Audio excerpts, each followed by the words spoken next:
All right, motion by George to approve the agenda. Any additions, least or correct? Well, could I ask, is there a possibility we can revisit the interventionist that I brought up last meeting? Okay. So that was to make it a full-time position.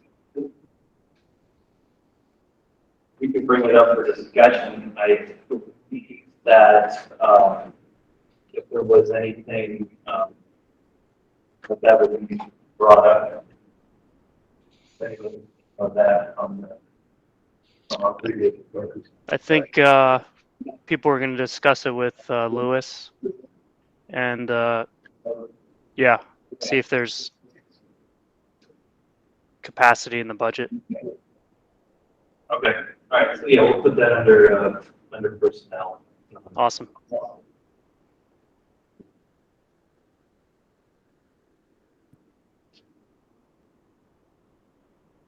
right. If there's no other additions or changes to the agenda, all those in favor of approving it with that addition, please say aye or raise your hand. Aye. Aye. Aye. Noes? Carries unanimous. Public comment. Anyone from the public wishes to speak? What's that? Not now. Not now. We like to wait. Oh, I wasn't sure if you were here to speak for public comment. No, I was later in the. Okay. Okay. All right. Anyone online who wishes to speak?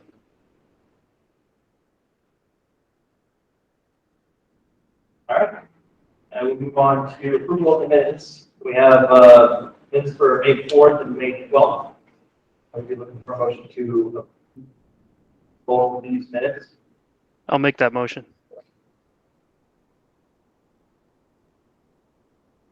Any changes or corrections to the minutes?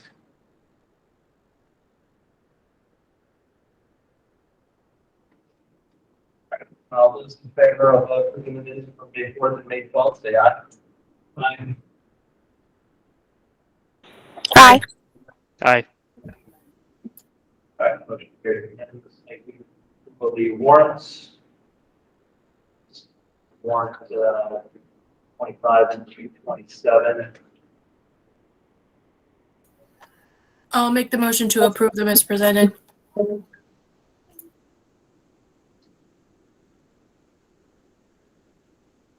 That was Cara. Yes, sorry. All right, all those in favor of approval of the warrants, say aye and raise your hand.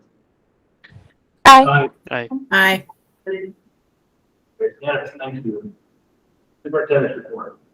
Thanks, Eric. I have a few items for tonight. As we move towards the end of the year, obviously our focus starts to turn on graduation and promotion ceremonies. I know that someone breaking this, that everything all ready to go, left out the door there.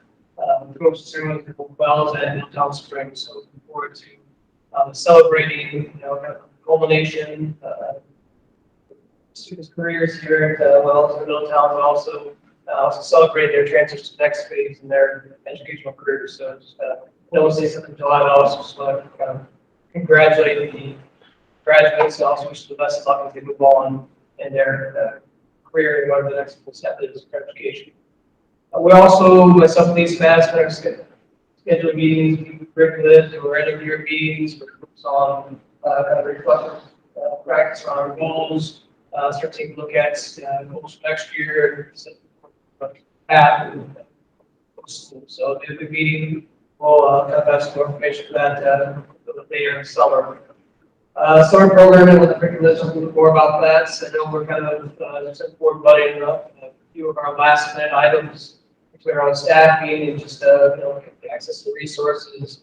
Both, but I think we'll have a strong summer programming for our students here. So looking forward to that. The last time I had our just about the GRCSU admin retreat. It's always a question in terms of what do we do, an admin retreat, what is it focused on?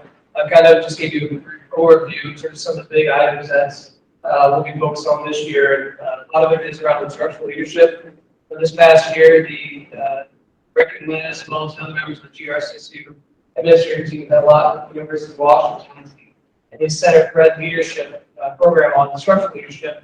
And it really was work really about us and about improving the quality of feedback that we provide for our staff, the timeliness of this. And so we realized that the supervision evaluation process is an important tool in our district, but it's one that we want people to not be afraid of. We want that staff members will see it as more of a collegial discussion around professional practice, how to improve our growth and our learning, and process for us as well. So we're making this shift through this.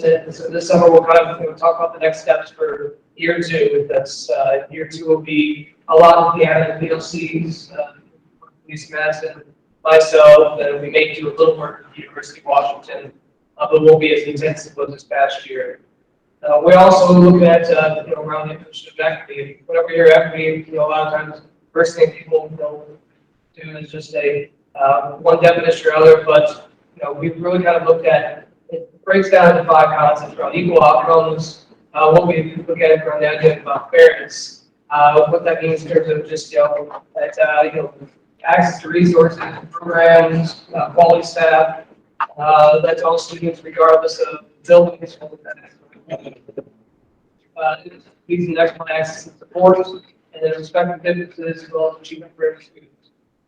So we look at those 5 bullets. I think it's something which we aspire to be in all our schools, have a strong equity base.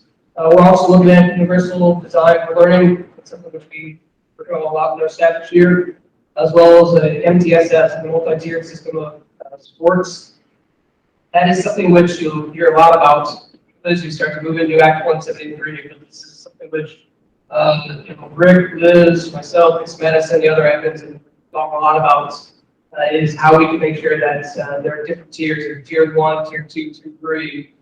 Each one of these tiers that students have access to the staff, resources, and supports need to be successful, and what we can do.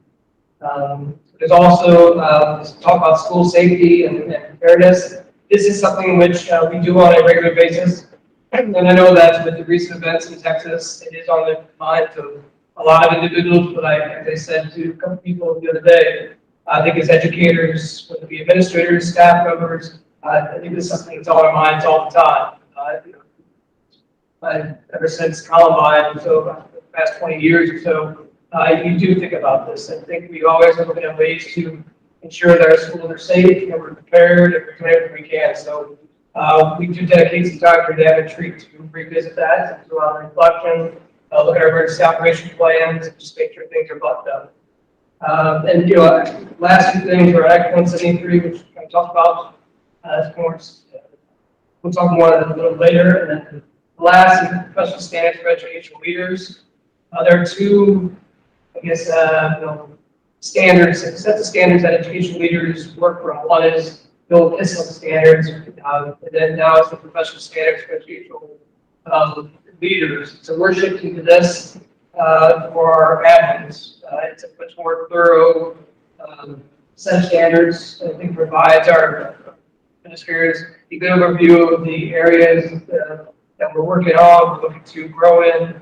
And as we focus on each one of these areas, I think our schools, our staff, and ourselves will benefit from this. So it would be pretty full retreats. We have a lot to work on. I think it will also be very energizing involved for us. And also just for information, I listed all the graduation promotion ceremonies. You will notice that we do kind of get backlog there. Days where you have on the 16th, Middletown, Fulton Elementary, Proctor Elementary. So I try to get to as many graduations as I can, but it is very difficult for you just the time. So ideally, it's something which we can stagger in the future, but that's what we'll talk about later. Any questions? Don't hear Any questions for the superintendent?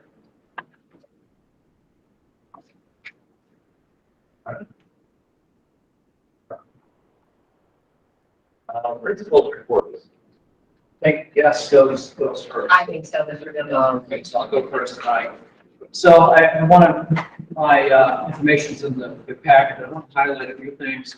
I want to thank ESSA, the GRCSU board, for funding our sixth grade trip to Boston from the plantation. It was such a pleasure to have this experience being with our children and not having the trip for the last 2.5 years. A wonderful experience. Plymouth Plantation, we were able to stay at the museum. We actually had programs at 9 o'clock at night. Made a great connection with resources to kind of continue the farm to school and discussions about local produce. Students ate Native American food, and it was a wonderful learning experience. And then we went to Boston museums, and we saw a lot of things, and just a great experience for the kids. And I appreciate the wisdom of the GRCSU board of recognizing the impact, the importance of having that opportunity for transition. I want to share that we have 2 great Velocity and Girls on the Run program.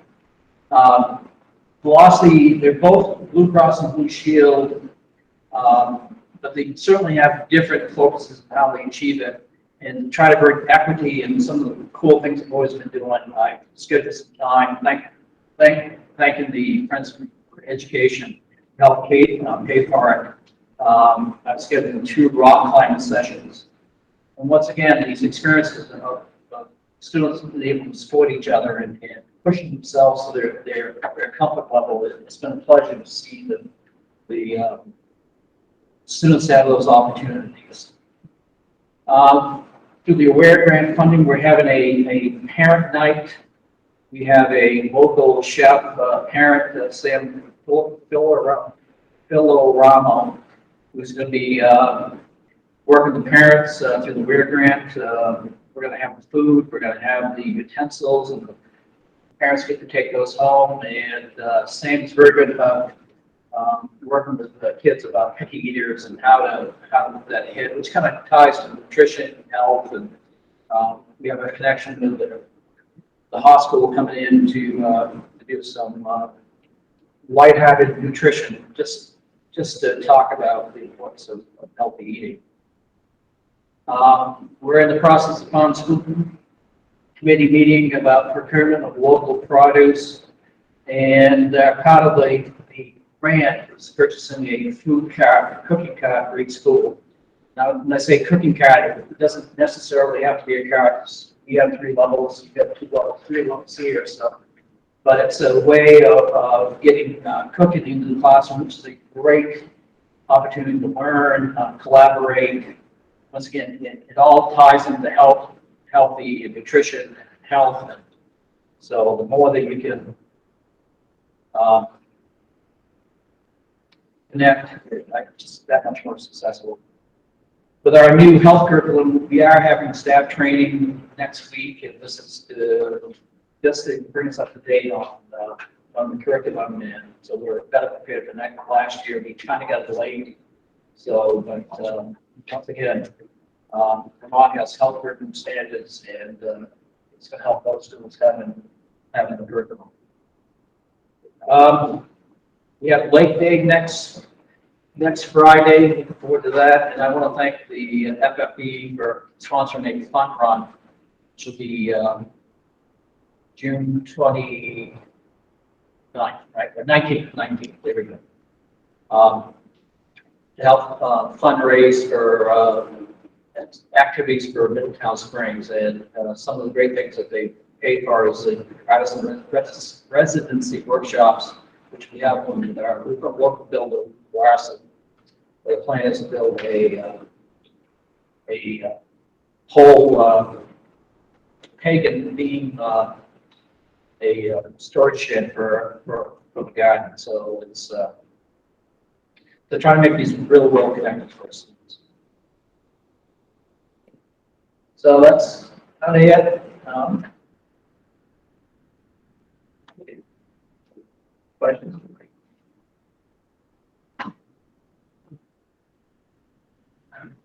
just have one.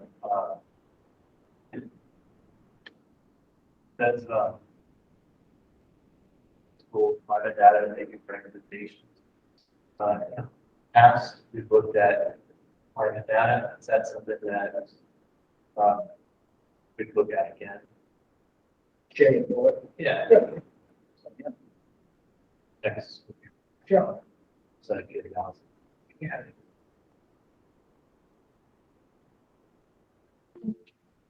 Amanda? Rick, I just wanted to recognize that I did read that letter that Chris sent out, and I think that that's awesome that you are doing such great things and that parents are recognizing, and I really appreciate that they reached out to let us know that. So keep up the good work. Well, I appreciate that, but I'm still on the confer, and I have such a great staff. It's all of us working together. And, so anyway, well, thank you. I appreciate that.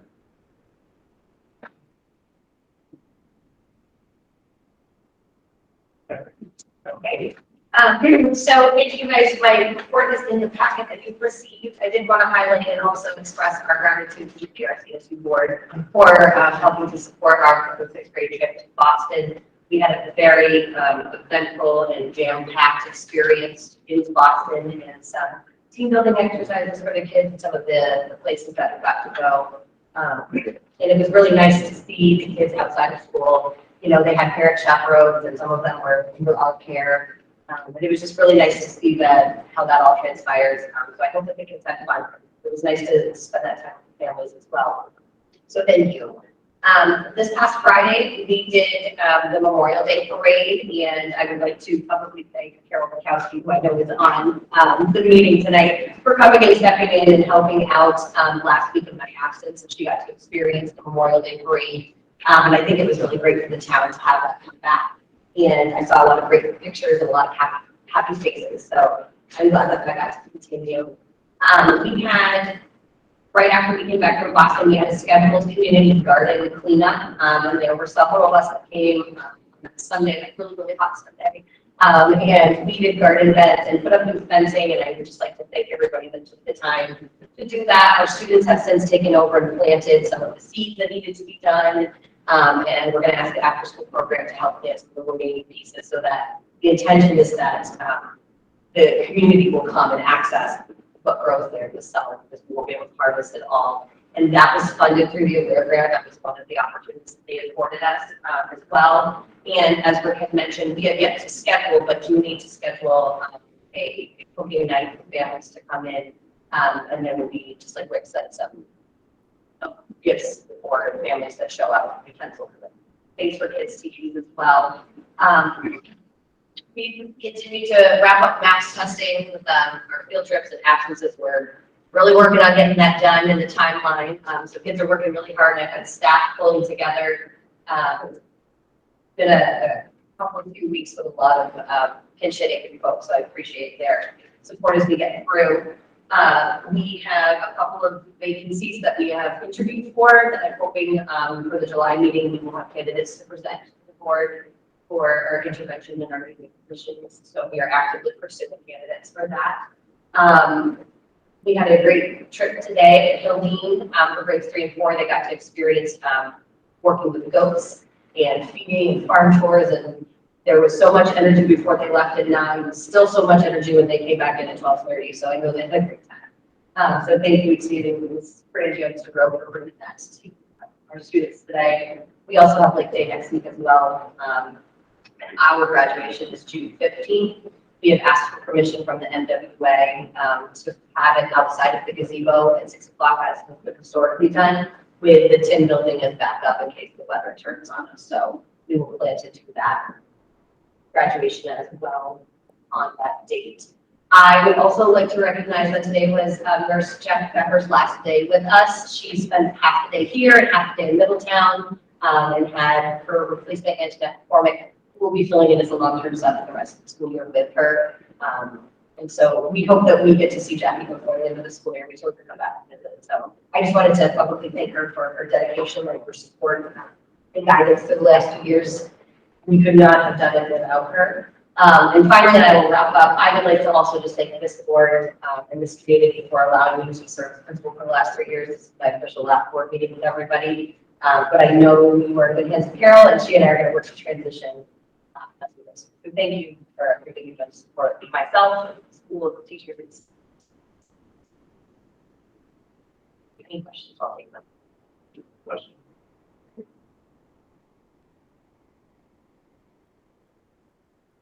The last meeting, we're all chatting.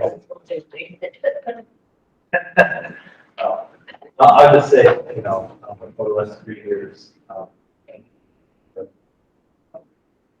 think, you know, personally, you know, all the interactions we've had, it's been fantastic.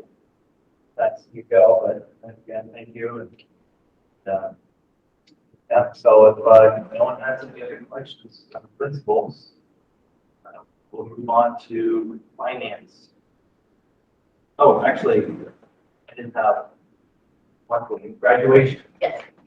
So typically, we usually let board members or go to represent the schools at the board at each school for graduation. And don't believe we have any parents or kids on the board that are graduating.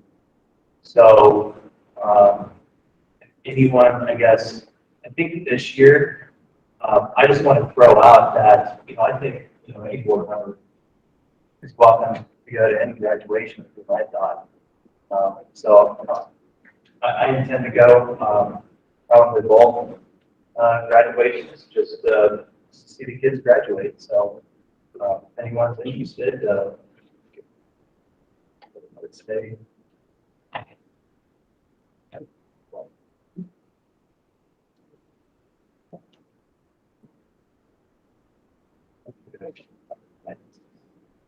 Sit down.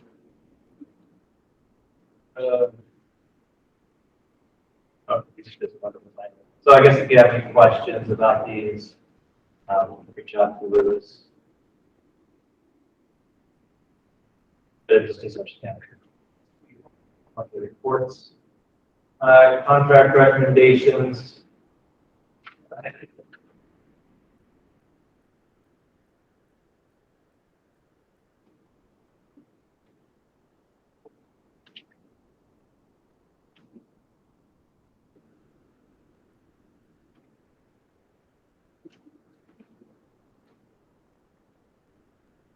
All right, any questions pertaining to contract recommendations? We have we have extracurricular, grant funded some positions, and full funded some positions.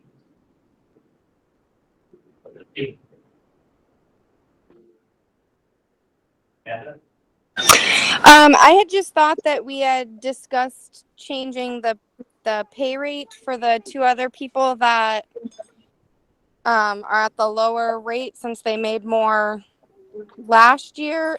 Are they good with that amount, or do we need to look at that? are you talking about the $13 an hour positions? Yes, from my memory, they were making 15 last year, and I just thought the $2 an hour pay cut, I wasn't sure why that had happened.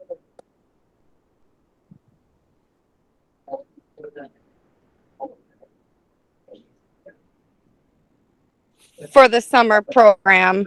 And the rates were set, and I could take a look at the $13 an hour one, but I know that there may be a reason why it was shifted from 15 to 13. Okay, yeah, I wouldn't want them to take a pay cut if there wasn't, you know, a reason or an agreement upon that. I would just want them to stay where they were.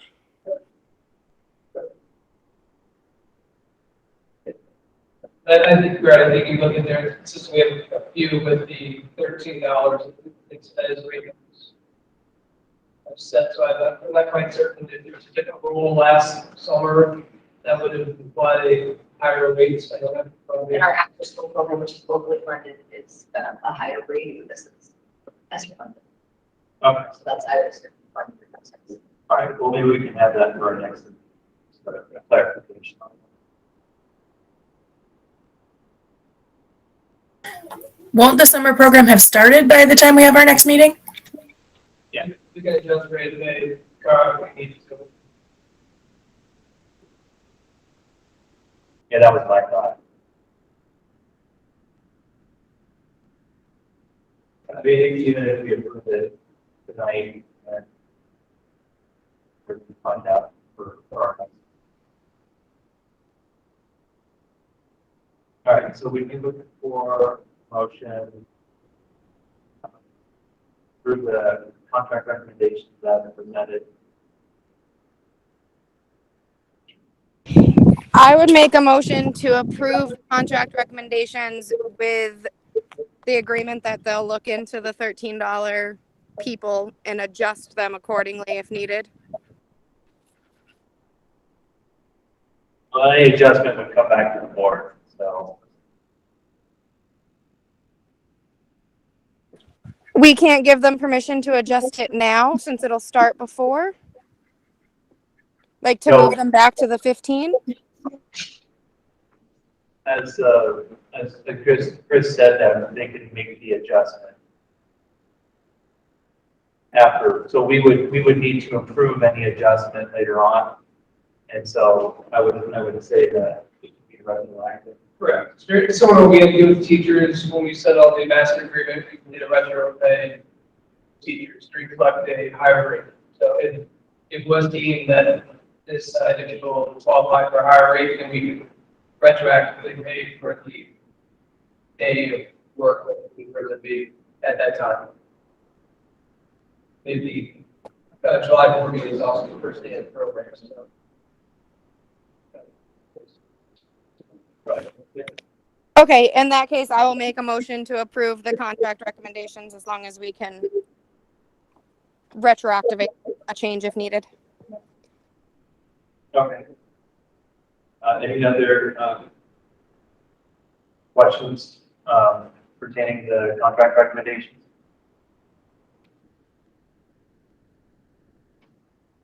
All right. All those in favor? Got it. Raise your hands. Aye. Aye. Motion carries unanimous. Resignations, we have one resignation for Samuel Rogers. For a motion to accept the resignation. I'll make a motion to approve with regret.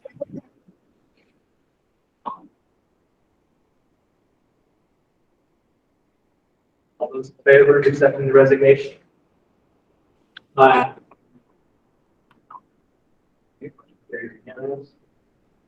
All right, on new business. Oh, I'm sorry, I almost missed that interventionist. So I guess. I think give it up to. Yeah. Yeah, so Lewis, myself, and Rick met to discuss. There is a potential for us to fund a 1.0 interventionist through grants. The discussion that the board would have to obviously take into consideration is that when these grants expire in a couple of years, whether or not they'd like to then put that on the local budget. So the grant would cover the 1.0 FTE for the next couple of years, but then that grant would expire. And then that would be discussed going forward and have that grant would then go either expire, that position will go away, or be additions to local budget. We do have grant money that we can fund in this, the next 2 years if needed. All right.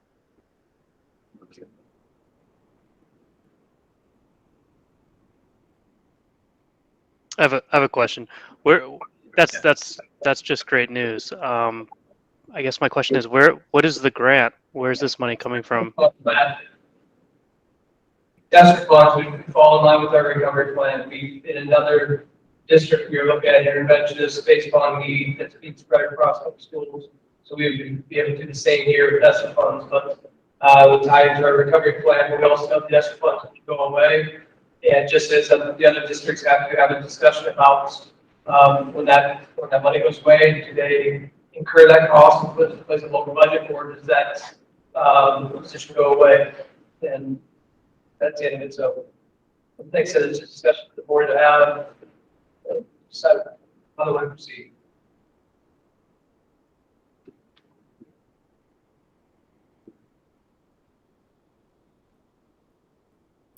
Does it require board action tonight or? In order for us to propose for 1.0, just a board exception for the addition, I think once we commit ourselves to this, there will be discussion somewhere down the road that's, but I think they said we know these funds will go away. So when these funds go away, the board will have to then have a discussion about, at that time, once we built a, couple level 1.2 kind of, built a program around this position as to whether or not we want to continue funding that position and how to fund that position, or if we just want to just instead remove that position. So there would be a need for the board to approve the 1.0, and then we can move faster. Yeah, that, By using this grant to move to a full-time position, are we eliminating something else, or is this just a backup fund that we had in the grant that we hadn't used yet? Well, yeah, we're not eliminating anything. It was, it's really that we had, we made an amendment to the ESSER grant. We have to record everything that we are doing. There's a lot of red tape around all the funds. This has to directly link to our recovery plan that we have been working on. I think interventions would fit within that mold. So, like I said, we in there, the board said as well, we don't feel comfortable with that. That's fine, because we can always take it out and not use it, but it's not at the cost of something else. Okay, thank you. So There were certain ESSER positions that we were not able to fill. We anticipate not filling. That's why we have some additional funds that we looked at that we used at the district level to really help some of our schools and some of our students, particularly if we know that there would be some impacts academically for the past couple of years. okay. So Eric, would we be looking for a motion on this now then, or would you like to hold? well, I was just going to say, what's the pleasure of the board? I would like to make a motion to approve the full-time interventionist. I think we've already talked about it. I think it's a definite need. I think it's silly to think that it's not a need, and I would be in favor of approving the full-time interventionist with the grant for 1 year and then looking at adjusting the budget next year. Well, it would be, you would not need to adjust the budget next year because we have grants for the next 2 years. Yeah. Right, so it would be a discussion that we had over the course of time. You also know that there will be, so I just want to clarify that. We've currently budgeted for half-time position. Would it be possible to sort of bank that over the next 2 years and just push it out at, for a third year? Well, currently we have the halftime being funded with ESSER funds. Oh, okay. Master agreement, so we're really just using the additional 0.5 would just be with additional housing funds.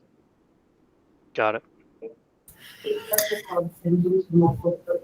Correct. So all the equipment within the credit recovery plan, which is particularly around academic recovery, which this will be projected for. So you're actually part of the academic possibility way. If you're just like to just, So we have surplus funds, yes, sir. So we have based on need. So we're not taking away, but I think we have money available. So if there are additional, but that might be used differently. if there was a need for that, yes, that money would then be tied up for an intervention funds based on our needs. So we have to look at a recovery. We filled a lot of our buckets. So it's a lot of money in there that you address. So, but yes, so you can sit there and say that money that would be tied up could be used for other things. I don't want those for like sir.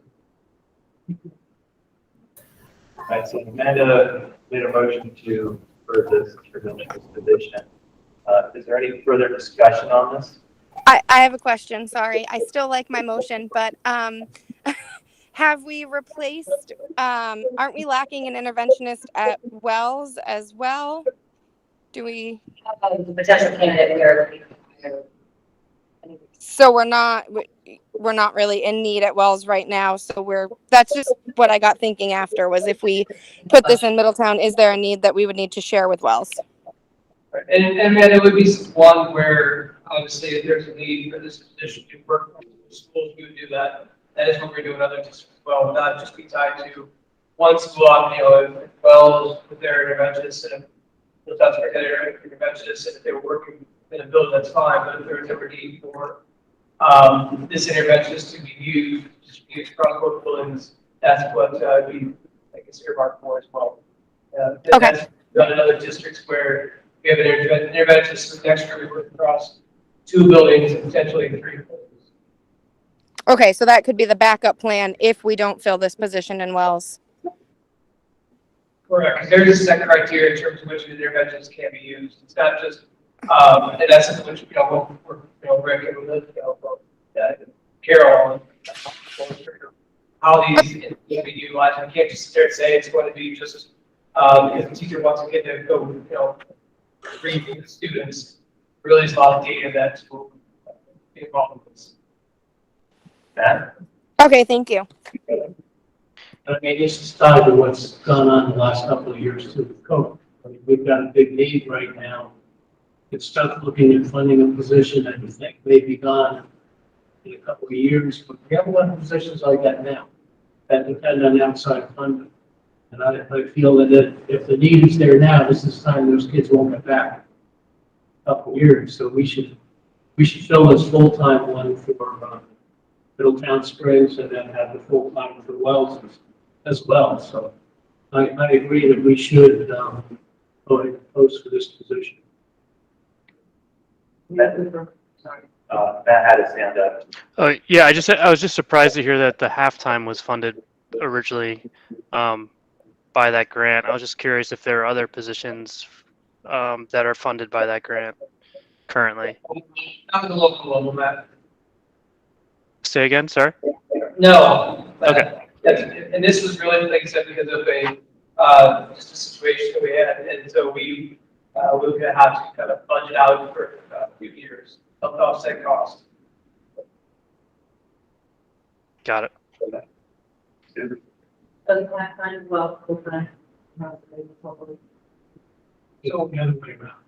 So what it would be right now, Wells has an intervention that they're looking to hire. Middletown Springs additions have been 0.5.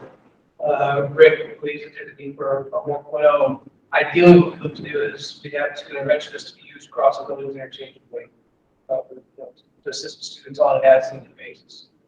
We have the 0.1 that's been built into the local budget for years.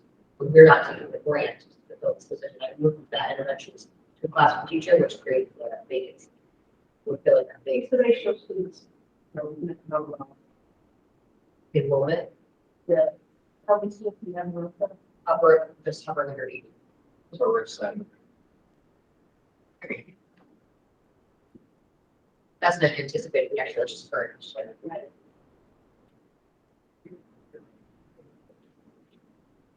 All right. Any further discussion? Okay. All those in favor of approving this interventionist position, please say aye. Bye. Aye. Oh, any no's?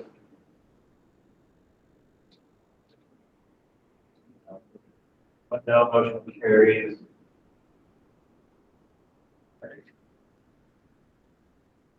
Cuban, Gateway annual snapshot.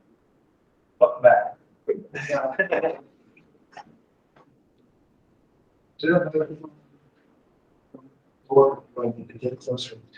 I believe the only microphones we have are here. It's okay. But you could always heal this one, and then you just fine. Chair, there's a microphone. President. So, out of the go to the state of Vermont, the annual snapshot in schools, and with that, it's the S package. A lot of people, when they hear annual snapshot, they assume it's just S&M. It's actually more than that. Go ahead and do the presentation. There are 5 separate parts that make up this snapshot. One is academic proficiency. There's also personalization, safe and healthy schools, high quality staffing, investment priorities. Talk about those here in just a second. The next slide. So what makes up academic proficiency?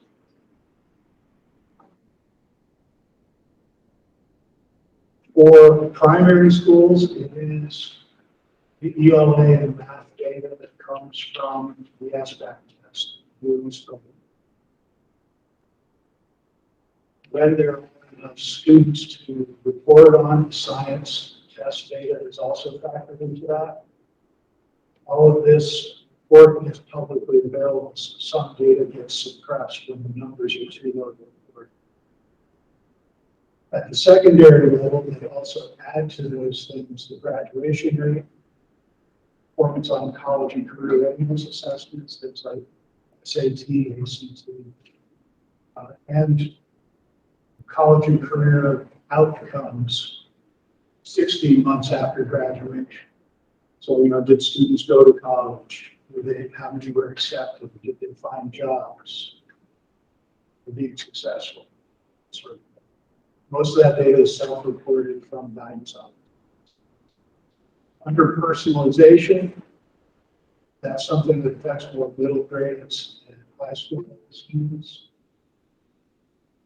It's measured on participation in flexible pathways. People having trouble hearing me? Yes. Oh, yes. Oh, I'm sorry. My name is Albert Gregorich. I am the data manager for the GRCS. Sorry. And it's also part of a measure of the number of opportunities in those. There's one point. So that is safe and healthy schools. That is primarily a measurement of the number of disciplinary exclusionary incidents over the course of the school. Then we have high quality staffing. That is a measurement primarily of the number of properly licensed teachers within the school and the number of teachers, essentially educator retention, so employee retention rates, principals and teachers. And then we look at investment priorities, which is essentially a quick way of looking at how we spend our money within the schools. It's primarily summed up in staffing ratios, teachers, principals, school counselors, librarians, and nurses, all categories. We have a scoring sheet that we use to give us points in each of those categories. Some of those points determines how we do the snapshot. The key metrics that we look at, they give us score for current performance, score for our current equity index, then a score for our change in performance over time, score for the change in our equity index over time.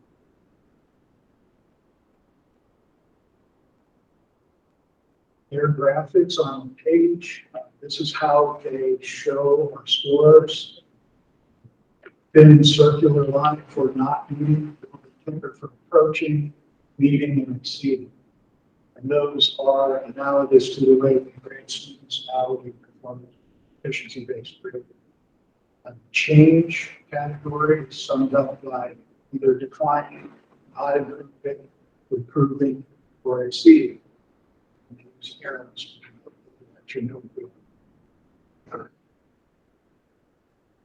When they release this data to us, they also release a 2-page memo with a number of points consideration for this particular snapshot.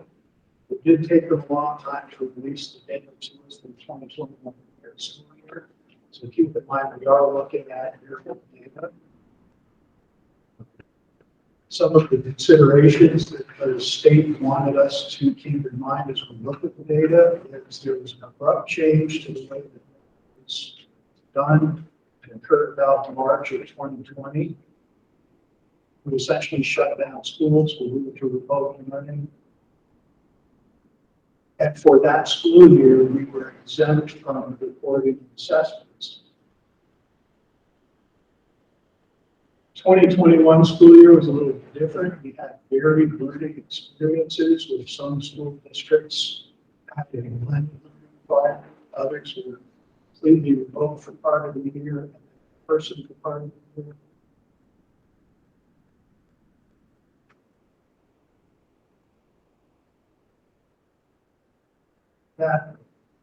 That plays a big role in how that data was affected. And for that reason, they don't want us to compare 2021 SBAC data to 2019. Due to the impact of several other novel variables, they also listed things that they don't understand, like the effects of COVID-19 on graduation rates, college and career readiness assessments, flexible pathways of participation in offerings,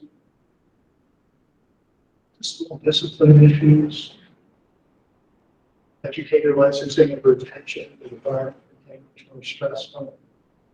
And that had an effect on staff engagement as well.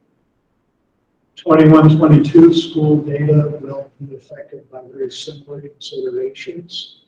Though we tried to meet in person, there were a number of times where entire classrooms were sent on quarantine. We've all went through that more than once. Okay, so having said all of that, we're going to start with the Middletown Springs and Snapshot. This is the front page.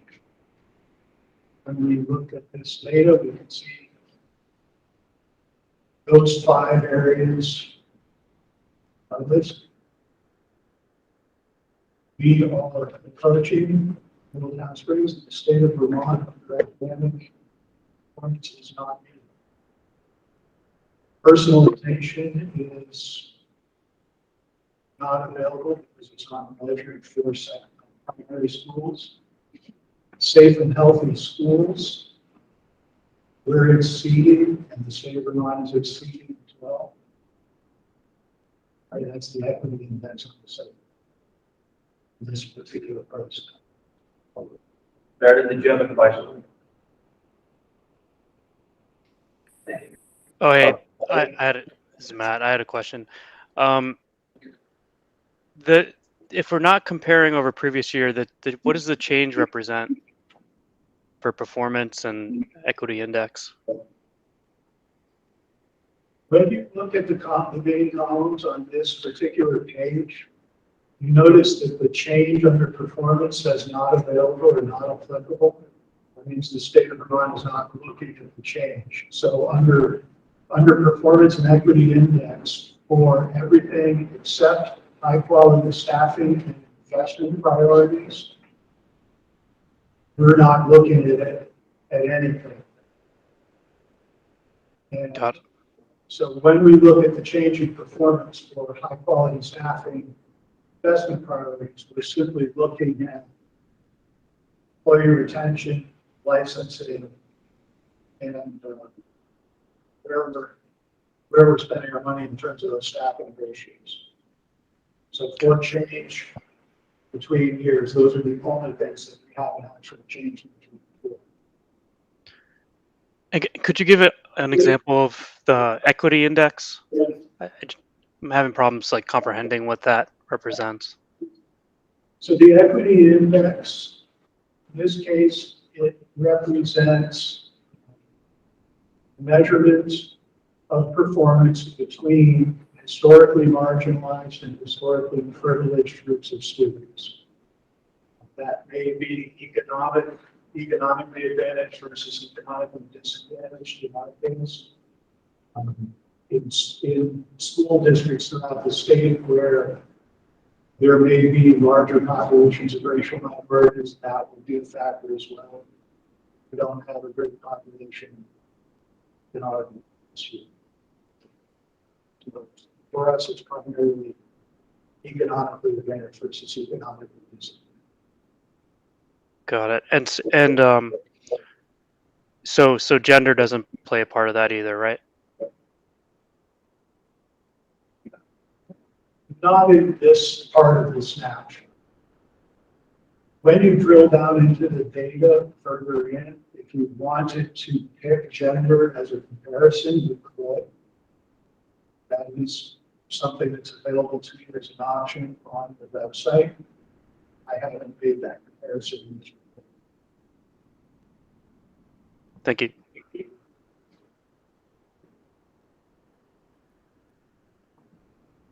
So when you begin to drill down into the data, here we're looking at the academic performance data. So the top line is English language arts. And that we can see performance-wise, you're approaching on both categories. And our science data, because there were only 6 students who took the science assessment, data is suppressed. So for us, the approaching for the Milltown Springs school, data shows that we're approaching and we're not meeting on the equity. That's made up 50-50 with LA and now. So this is a further drill down into the English language arts category. We're now looking at ourselves with the state of Vermont. We see that we're approaching the state of Vermont is building. Under performance, under the equity index, we're not meeting. The state of Vermont is also not meeting. And that the change data is not available because we're not doing ourselves with the previous.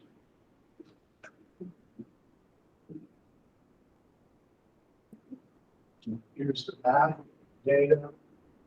And it shows that we're not meeting. I mean, we're approaching. We're not getting under that line. Vermont is not. No, that's, I would say Vermont is not meeting. Or that Lincoln not meeting the Vermont standards of the equity performance level, that's what it's saying. So right now I'm looking over under current performance. So there's a quadrant there under current performance, which says overall, Middletown Springs is approaching that. So they're approaching proficiency. Yep. And the next column is Vermont's performance. Vermont is not meeting proficiency. Now, how does, I mean, when you say Vermont, you're taking all schools? Every student in the state of Vermont averaged 2 levels. Okay. So we're taking the handfuls that we had for the Middletown Springs and comparing them to everybody in the state. Yes. And then to the right, the next column over is the equity index, where it shows that we are not meeting the state of Vermont is also not meeting.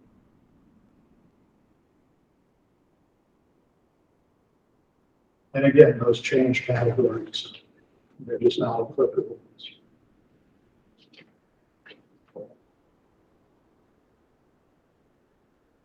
Next category is the safe and healthy schools category. General overview here is Middletown Springs. We are exceeding. Our equity index is also exceeding. Again, under disciplinary exclusion, we are exceeding. The state of Vermont is exceeding. The equity index we are exceeding, whereas the state of Vermont is not meeting. That's simply based on the number of incidents that we have. And exclusion. Hey, Albert, if you wouldn't mind, can you define disciplinary exclusion? So anytime someone has been removed from school for driving, it could be a suspension, just or denied some faith or free education, that is considered exclusion. So even if a, say, parent and administrator decide, hey, this child's been home, they just have a tough day, that technically meets criteria for disciplinary exclusion. So anytime a student has been sent home for a variety of reasons, that typically gets marked down as excluded. So would this just be a measurement of the number of students that got sent home? And were that as a percentage versus the other schools, or? So it's not just sent home, but number of students who've been excluded from classroom. So you could have a student who spends half the day in I know some schools have a shock room or a safe room or something along those lines. That technically meets the criteria for exclusion. Even though they're still in school, but they're not receiving the same education their peers are, so therefore counts as excluded. That makes sense. Yeah, I guess my question is, when we're exceeding it, that just means we're doing less of that, or we're doing it well? It just We're doing well, which means we're not excluding students. okay. Our students are in class or they're in school. Got it. Well, kind of show in school. So we have part of the school that's being more than others, and that's huge implication. But that could be another way of saying it. Yes, I mean, right. The fact that right now Middletown is doing exceeding in both categories, doing well. Vermont is struggling definitely in the next because they look at the marginalized population, see a high number of exclusionary incidences for those. Well, we're not. We're working with our kids. We're keeping them in classrooms, keeping them in school, doing everything we can with them. But particularly going through a pandemic and some of the social, emotional, it's that I was still seeing that our schools are doing relatively well with this. I'm sorry, but that really was on the setback, and then we just did the intervention. Just to bring that up a little bit, we are little how things to do well with it. But this way, exclusion, interventions for academic Interventions. So it's the effect. Okay.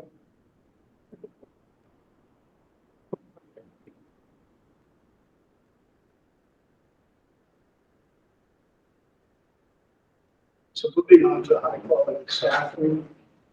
This is the general overview. It's a rate 50-50 between staff that is properly licensed and our retention rate.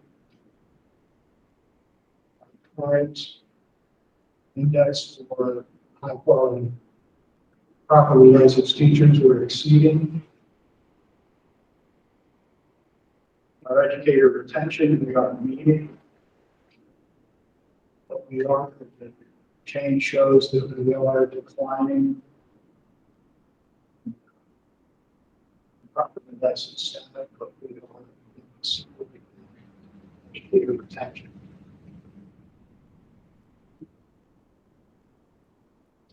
Drilling down a little bit into that data, you can see the current performance, we're exceeding, the state of Vermont is exceeding. We are declining, the state of Vermont is improving.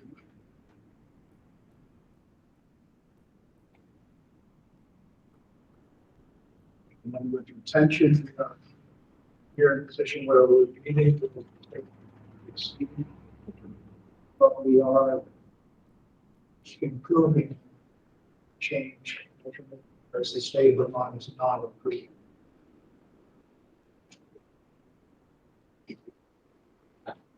The last category for most experience is the investment priorities. In this case, due to those staffing ratios, we can see that our current performance is not using the change measurement is declining. There are a number of things relevant to this. It's all based on staffing ratios, but remember there are 5 categories that have those listed. So I have a dying question here. So on the principal, current performance approaching within the client's performance chain, what is that, a ratio based on the number of students or? what? It is administrator to student ratio. Yeah. And when you look at scoring sheet, there's an ideal ratio that they have, don't recall it that number is. But you know, so many students per administrator. When you're below that number, so you have fewer students in the building, you lose points. When you hit that number ideally, you get the maximum number of points you get. When you go over that number, so you have more students than should have per administrator, you get to lose points. Yeah, so there's an ideal ratio that they want to zero in state of finance. So I find it interesting the law's not beating that. I mean, we're approaching Yahoo, but the law's not beating, so. Meredith? Is that because the number of students is changing during this kind of investigation, or why, where did that change come in? I guess that's what I don't understand. The number of students year to year changes in each building. So if you have a building where you have one administrator, the number of students changes, you're going to approach or move away from the ideal ratio. But you can't really run a school without a principal. So even though you may have a declining population and you're losing points in this category, it's something that you just have to do as long as you keep that school open. So it's a metric we really have very little control. Until you approach that higher number of students, that's correct. Meredith? So this doesn't reflect at all upon the new weighting system that's going on with the state right now in terms of, I know it's not about funding, but if we're talking about investments in students that are in rural communities, et cetera, they essentially cost more. And so this investment priority doesn't seem to be in alignment with the current ideas going on about funding these students with more needs. That's correct, Mary. That we anticipate that, that we may see this more closely aligned in the upcoming years, but considering that this is, the much. I'm sorry, could you repeat that? You're going in and out. I said that is correct, Mary, but this is something which we anticipate that these might be aligned in the upcoming years.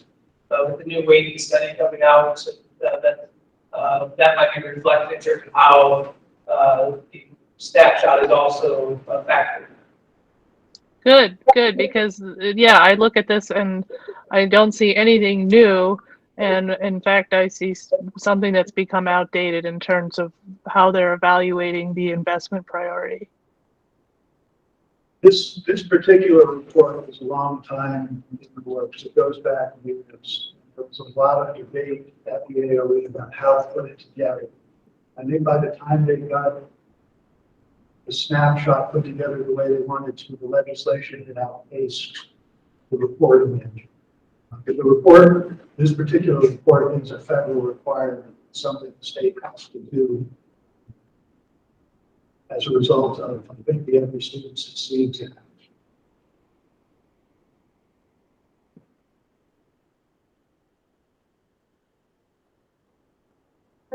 The federal money that they want. If the state had changed the rule that we could all make that, but the heat money is more federal money. Okay. The finance. This is just the way this, you had your plans how to put this stuff together. I can't hear what Sue's saying. That's better. And it's more like you had all the information and you put it together, right? And then you said that the legislation had changed things once you had it all together. the rules and how it's going to be put together and how it's going to read. So this data is information that the AOE puts together. Right. And some years ago, back I think under George W. Bush, they passed No Child Left Behind. Part of the requirements under that were that states had to develop a reporting system. The Every Student Succeed Act passed under Barack Obama's administration. So again, this is years old, and they maintained that reporting requirement. So this reporting, yes, it's required in order for states to receive the federal grant. See, that's what I'm getting at. It. The federal government gave you stuff and guidelines to go by, right?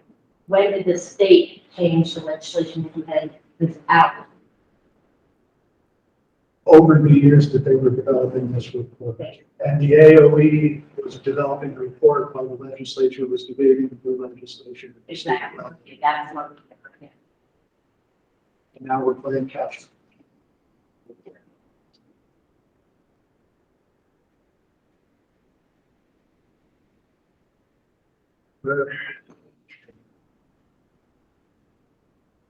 So this is the teacher staffing ratio, which overall we're approaching. The state of Vermont is exceeding in terms of their teacher to student ratios. In a change measurement, we are exceeding, rapidly improving towards the ratios. The state of Vermont is not improving, but they're not losing ground. At the elementary level, and you break it out, elementary and secondary, and then the state of Vermont is leading, we're approaching. We're excelling, the state of Vermont is also excelling very quickly, so that's the elementary. Good streams and wells are both primary.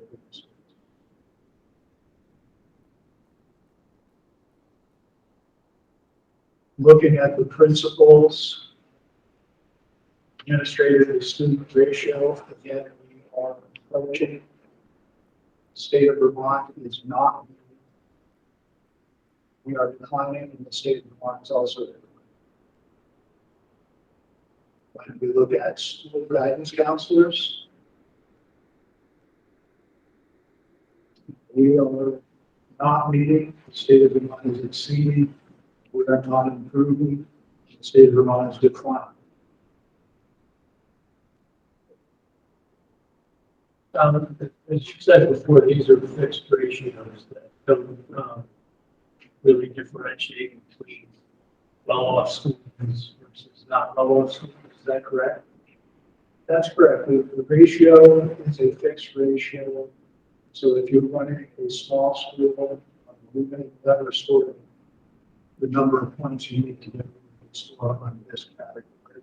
Whereas school, and you pick a school in Berlin, they have the ability to adjust staffing because they have so many students.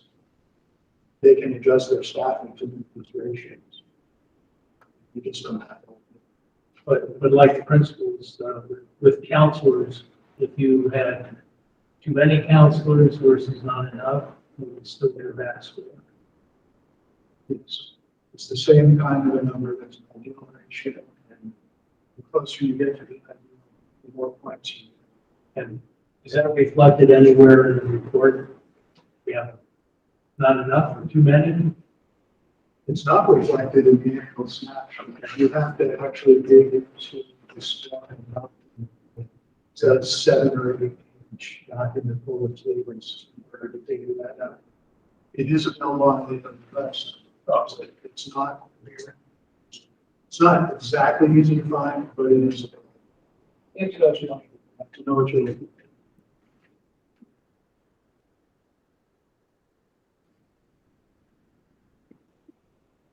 Thank you.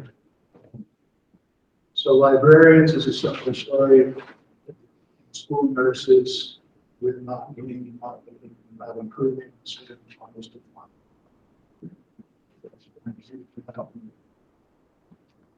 Are there any questions for Middletown Springs for the properties?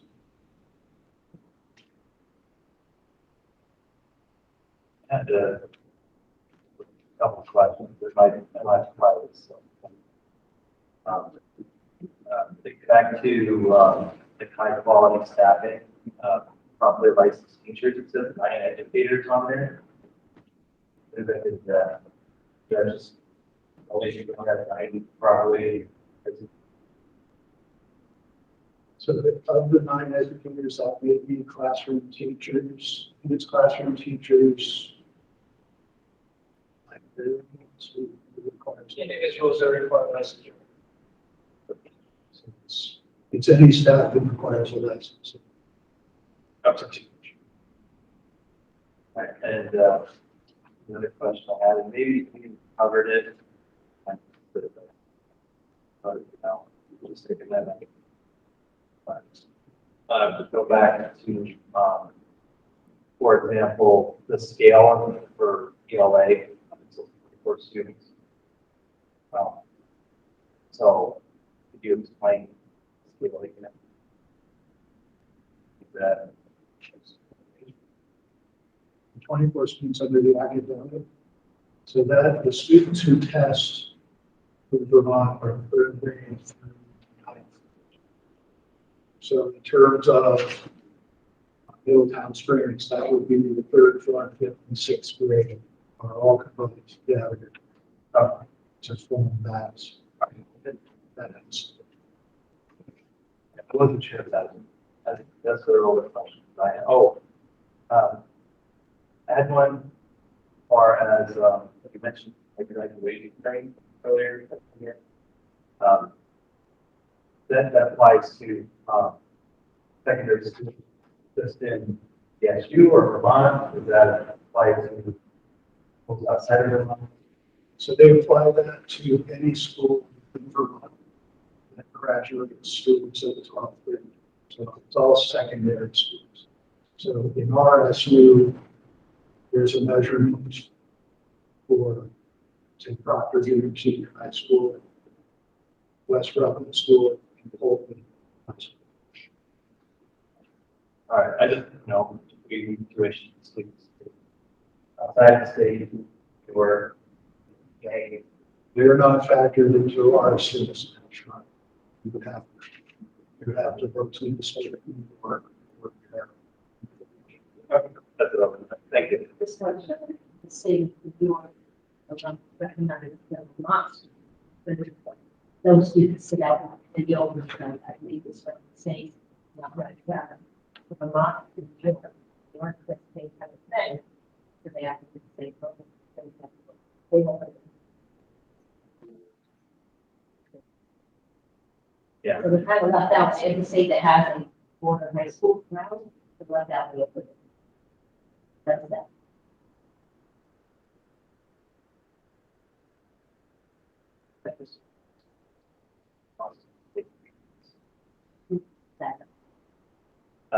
Matt? Hey, just a few questions. How often is this report done? Is it once a year? And Once a year? Cool. And are there generally any recommendations after this report, or you just deliver the raw data? You deliver it to us and we take it and run with it? so, Matt, when we receive the snapshot, we do a lot of drilling down from building based, from school based. We take a look at a variety of indicators. It is reflected in both school based improvement plans as well as district based improvement plans and SU based. So we do look at the data, and we, but it is, so we're seeing current trends with this with some of our schools. So, but we get this, but and we actually see this a lot earlier than you guys do because it does sit behind closed doors for a while. So we do start taking a look at some of these plans and start planning accordingly within our governments. The SBAC, I know we have a lot of people Focus a lot of that, I think, out, it's greater, there's a lot more in the statute than just the SBAC.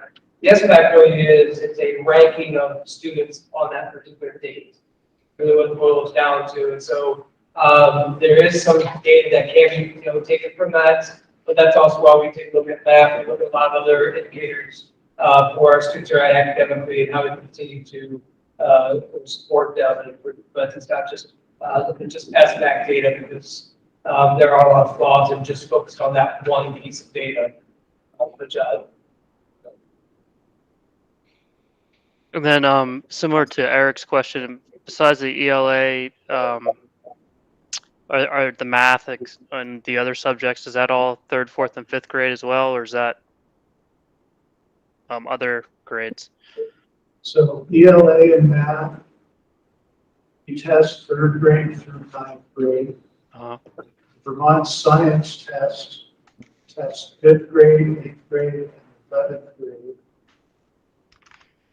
And I believe that there's a physical education test, which we have been required to give the last couple of years, which also I believe is it fifth, eighth, and 11th.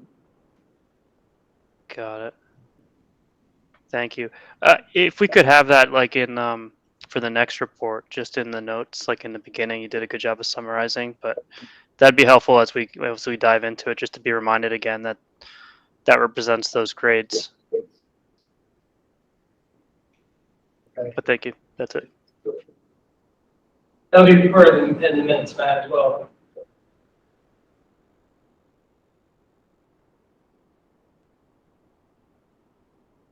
So we'll move on to Wells Village School Snapshot. And it's a similar front page. See that performance-wise, not meeting the equity index, we're approaching for academic proficiency. The personalization bar is not applicable to us. Safe and healthy schools, again, we're exceeding the equity index, shows that we're not meeting.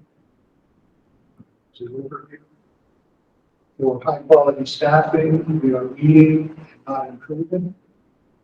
And for our investment priorities, we are meeting and not improving. Academic efficiency drill down. For ELA performance, we're not meeting. We are meeting. Which means compared to groups against each other, there's not a large gap. For math, we are not meeting performance.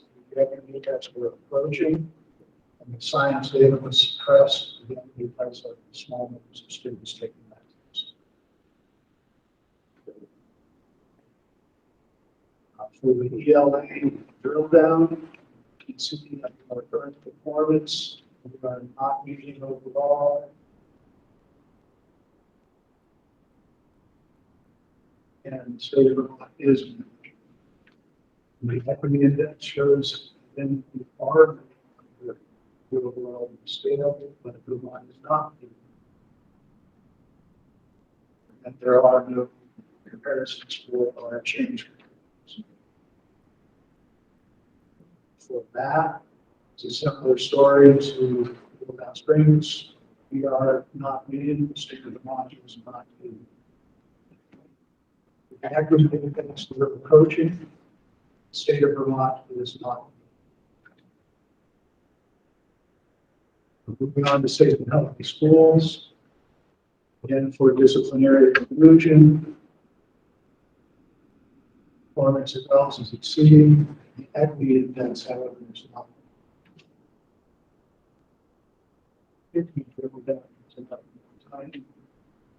Current performance, again, we're exceeding, the state of Vermont was exceeding, but the equity index, we're not meeting, the state of Vermont is also not.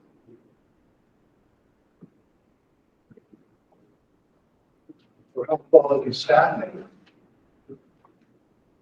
properly licensed teachers, we're exceeding but declining. Educator retention, we're approaching improvement.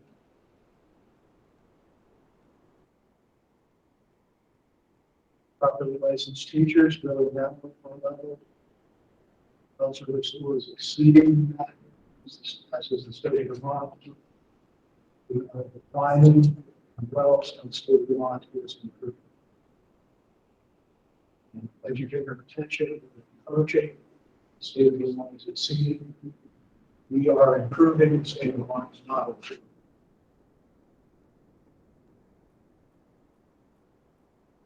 Final category, investment priorities. Staffing ratios, we are meeting and not improving. Then we drill down into that. We show relative to overall middle school, exceeding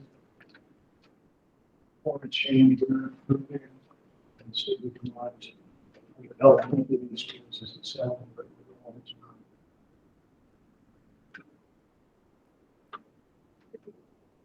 For the principals to build on overall, and we are not improving. State of Vermont is exceeding, we are applying, state of Vermont. Sorry, I read a counselor's section. For principals, we're meeting, and the state of Vermont is not.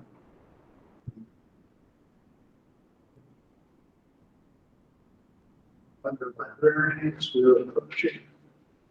Actually, we're not applicable to the state of Vermont is approaching. With nurses, we are not getting the state of Vermont is also not. We're not including the state of Vermont.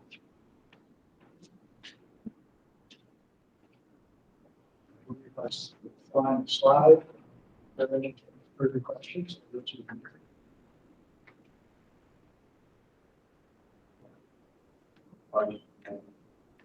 They got some of the stuff on. No, I believe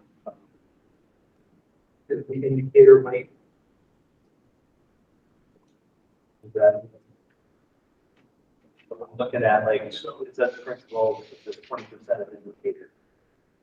So there's 5 categories under the staffing ratios: principals, teachers, librarians, nurses, and guidance counselors. So each of those categories gets 20% overall. So each of those categories gets 20% of the overall. Well, counselor says 10%. Yeah.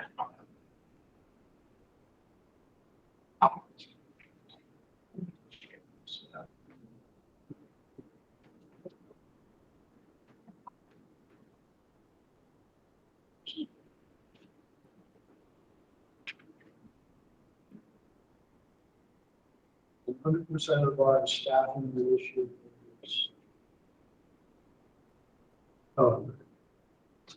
because teachers is 50% of the individual.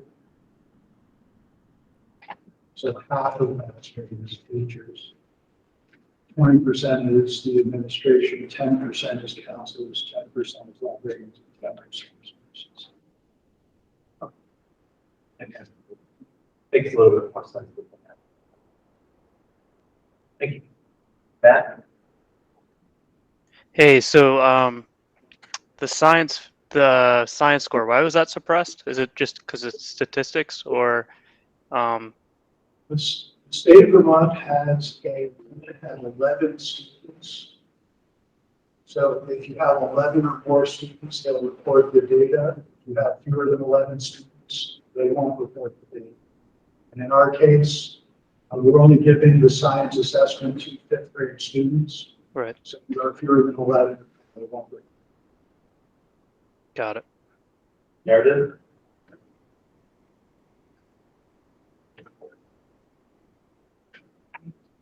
Can't hear you. In the past, I believe we combined the schools, so at least we had some value to look at, even if it doesn't define specifically whether it's Middletown or Wells. But if you put those student groups together, you would surpass that 11 or 12 number. That's correct. With the schools combined, we can report the numbers out. However, the state of Vermont reports out on each school individually. This is the state snapshot. It's not Yeah. something we're able to do. I mean, this is something we've dealt with over the years because our schools are so small, and my opinion, it might be better to have some data than no data if we could combine them. In future reports, if you want me to report on the science assessment itself, I can come and do that to provide. Or essentially, whenever we don't meet the minimum, if you could combine the schools.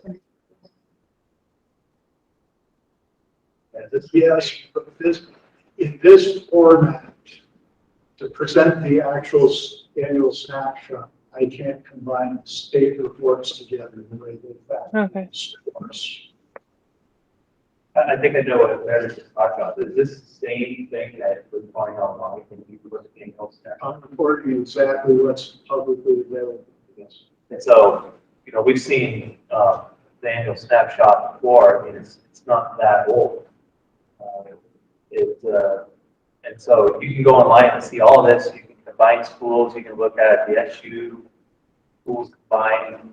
When you start looking at our schools individually, everything's going to be highly expressed, especially when you start looking at like classes, breaking down class by class, right?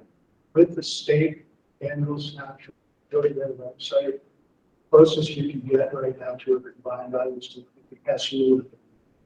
So that's all of the schools, all 8 of our schools will be combined together.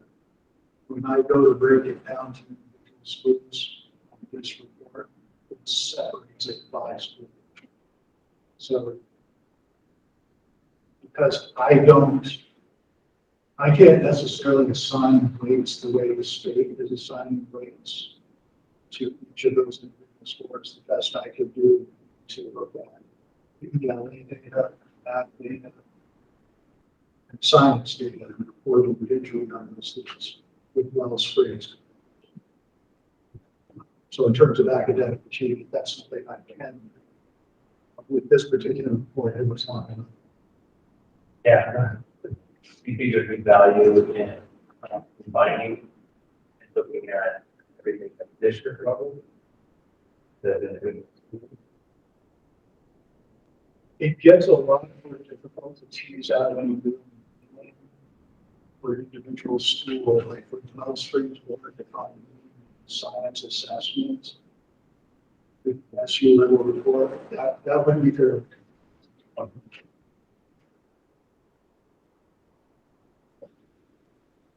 For future reporting, it'd be interesting to see what the equity index is composed of. Like, I believe you said it seemed to be more, was it income for this one? But is this available to be sliced? Just curious on a gender level, what it looks like. But I don't know. I don't know if that's an option, or I think we talked about that previously. But different ways you can slice it just to see how different groups are performing against the other set of students. It is an option. You guys, if you have a preference and you'd rather I report by picking separation by gender or some other category, I can do it that way. I guess I'd like to know exactly the way it's split, or just have some indication of how it's currently split, and then what our options are maybe for future. So Matt, you'd like to see exactly where the breakdown is, so you can identify where it is, or to see like where that's. Yeah, yeah. I mean, it doesn't seem like we're doing well for however that index is, whatever that group of students is, we're not meeting. So it'd be interesting to know. We have to be careful when we say doing well, not doing well, because I think there's a lot in here. I think it's, when we look at this, obviously there are things we take seriously into consideration, but when we deal with lower numbers, one or two individuals can really shift the balance. And so, and that's what you understand. So in larger schools, say you go to like, Greenwich area, they have more wiggle room, but if we have one student, that may really shift the balance. I think it's where, as I look at the data, like I said, I look at, male, female, I look at all the different breakouts, go through all the different demographics and comparisons, and it's really, as we are doing like the recovery plan, as we're looking at ideas for strategic planning in the fall, these are all factors that we're taking into consideration. We are looking at, as we, as before, that equity factor, the 5 categories, we are taking all that into consideration, making sure that, are we doing, best thing for some of our adolescent, young men, young women, young people, and these are all things we take into consideration. I think it would be interesting for the board to really kind of take a look and see exactly where those gaps may exist, but we also have to be careful because when you drill down, you start to move into identifying characteristics as well. That's the biggest problem we have here is when you drill down into those equity numbers, you do it, run into those identifying characteristics, and then all of a sudden you can't report it in public form. Yeah, I guess I understand that. I guess I would just like to see it defined, at least what we're looking at for the equity index, because it's a little bit ambiguous currently in the report.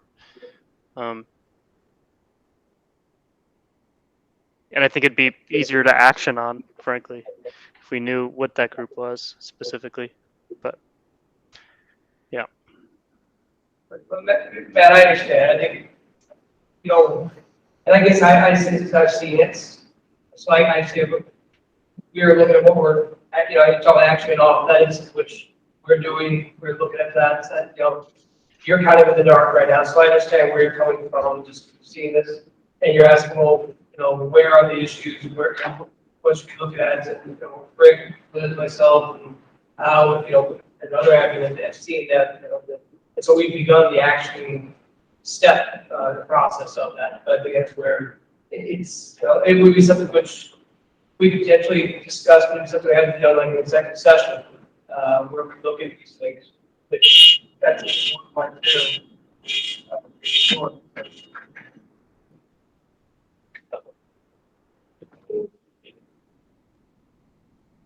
So like I said, that's something the board wishes, that would be something which we could ask Al to bring back, we have to discuss that in executive session because of the identifying characters really now. Got it. Thank you. When we looked at it, stuff like that, we're not looking.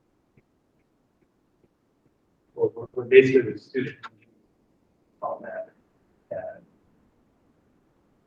When the state reports out something like this, they exclude the student names. okay. But what their fear is that when we have small numbers, people can figure it out by Right, yeah. calculation or something, because the student. Yeah. You can make some guesses as to who's doing what. And especially in disciplinary exclusion, when it's an entire school factor together. You break that down to a grade level or a segment, and it becomes through the grade. Well, we looked at, and I already want to ask, here to be able to look at this data in the executive session. I think we're looking at it now. This, it was kind of, let's say it was kind of, so my thought would be like, if that's something that was on there to, I don't know, go back to something. Any report that I can give in executive session, I can exclude the names. So they wouldn't show. That's great.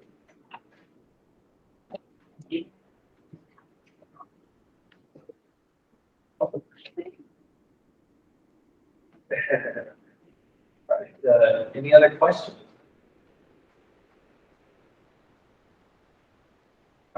Thank you. Thanks for the report. It was great detail. There's a lot of information there. Like I said, I've seen the annual snapshot before, but some of the stuff you explained, I don't forgot. Thank you for. All right. Okay. All right, so we move on to the facility committee update. So in your materials, you have, well, first I'll say that the facility committee has met twice this year so far. And, we discussed initially to look at a plan for each building, what needs to be done in your materials, or like a 5-year plan for each school. At our last meeting, we talked about how this work would be done, and our facility manager would be here tonight to answer questions. But if you, but this is just to kind of give the board an idea of the scope of the work that kind of needs to be done and the timeline. And there are additional things that will probably come up. It's hard to say when. The committee was looking at and discussing doing work on the front of Middletown Springs. It's a substantial cost. Potentially the kitchen here at Wells might need some ventilation additions, which is another substantial cost. But a lot of this is being worked out by our facilities manager and building principals. So anyway, does anyone have any questions regarding the facilities committee? And George, did you want to add? No, I do have a question though. We discussed briefly some concerns about the Middletown Springs bell tower and clock tower. That's not reflected in here at this point. This was the report that was that we got before the committee. So if there was any updates to this, it wouldn't be on this. Okay. Yeah, I don't think that's been done yet by the contract. Thank you. Yeah. By the way, Scott's on vacation this week, and he stepped up on, I was out with COVID, and 2 of us were out with COVID, so he was supposed to be on vacation that week, so he's taking his well with the vacation. So he doesn't. We're happy for any questions about it. Oh, yeah. That'd be great. So no questions in regards to the facility committee? So Eric, just a question, where are we in the potential repairs to the staff of Middletown Springs? I know Glenn Paramore his proposal, waiting for next month, or what's the plan for that? I believe, well, where we left off was, I think it was, we talked about it, but I don't think we ever came to a decision on when it was going to come to the board, my recollection. If we're gonna do it, I would think sooner better to nail it down with Glenn, make sure that the board wants to stop that. Okay. Yeah, so I'm not quite sure. I think, once again, I'm not sure what comes about it. You know, Glenn gives they did or if it's not the right word. Proposal for starting the repairs. He gave us the ceiling price, right? Right.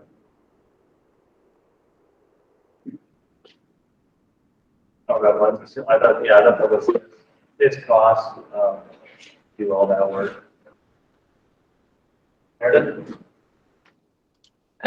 I know it's a lot of work. It just was one of the things I saw about the playground upkeep for at least Middletown Springs.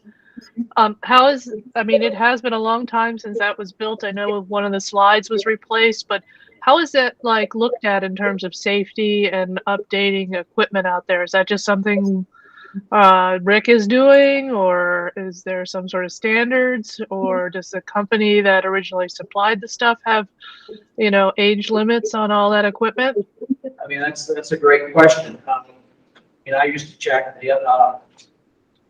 Mike used to check it, so I'm not sure, So age. it will mount like our assessment for you. Yeah, They come out and they measure your wood chips, and then with the pre-K licensing, they come out and they check depth of wood chips and see equipment. And so I have some lessons again this year, so we could get that check. We do replace wood chips, so that's another good.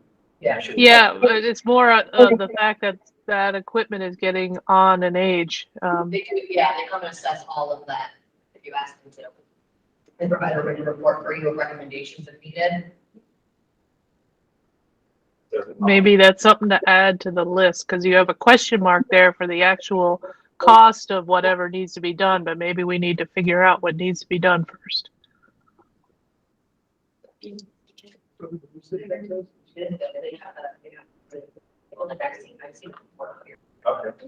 So we can definitely add that to the maybe next agenda there.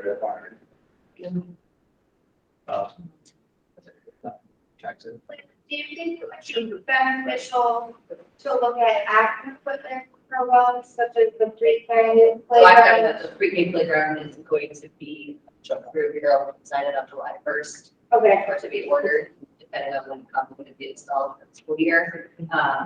But I have to meet other requirements as well with the grant purchasing that I'm going to use to get that playground. And previous where grant I've also purchased the panels that have been delivered, some upgraded type things for the kids to have access to out there. Okay, so over time, there is going to need to be some additions to that playground. Okay, so there's no reason for them to add it to the next meeting. We feel like we've kind of. There's not money to do it. Okay. Okay. Outside of the aware funding. Yeah.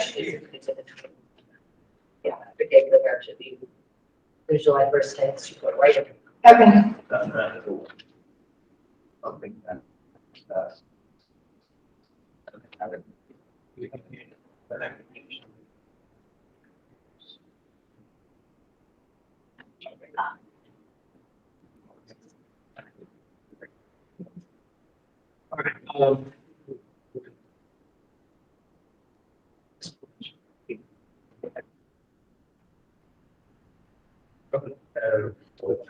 All right, so is there anything else you would want to discuss about the facility committee? Eric, can I just add that the facility, when we had the facility, that the good ship did not get approval for that grant. So that project is on hold and in conversation with the fire marshal, we are ready to proceed as far with some accommodations. They're not requiring any money to move forward. So we don't have to look at that. I think over time it should be a consideration, but it's not something that we need to for the next year. Oh, good. Yeah, so. For the ventilation stuff. Take that. Yeah. It shouldn't be overlooked, it's not an immediate. What gets done, we've got the hot manual, and then we can shoot so that the main floor. Just on it, I mean, are you going to move it out each floor, or just got a plan to just one do? Right. Say first one, two, or?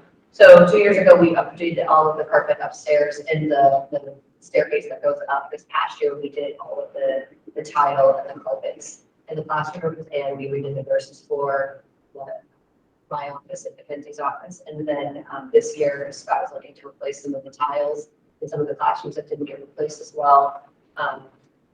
There's more of the money they have to fix that he's put on your.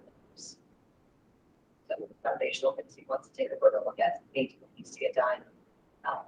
So as far as the big projects here, it's more of the focus. It's going to get little down for larger projects for the summer. You can go over that with Lisa and for what they need to accomplish. I think the big thing is the outside. Right, which will be contracted out. So Scott and Lisa Kirk will do the photo of this thing. Develop their schedules for. Now, you've got numbers next, it's like 1, 2, 3 of that. On that. Well, that's what current books. Yeah, I think that's, yeah. Yeah. A couple of good things. I mean, I'll share that we got through the WARE grant, we actually got brand new water coolers. So I mean, that's over $3,000 that got covered by the grant. So.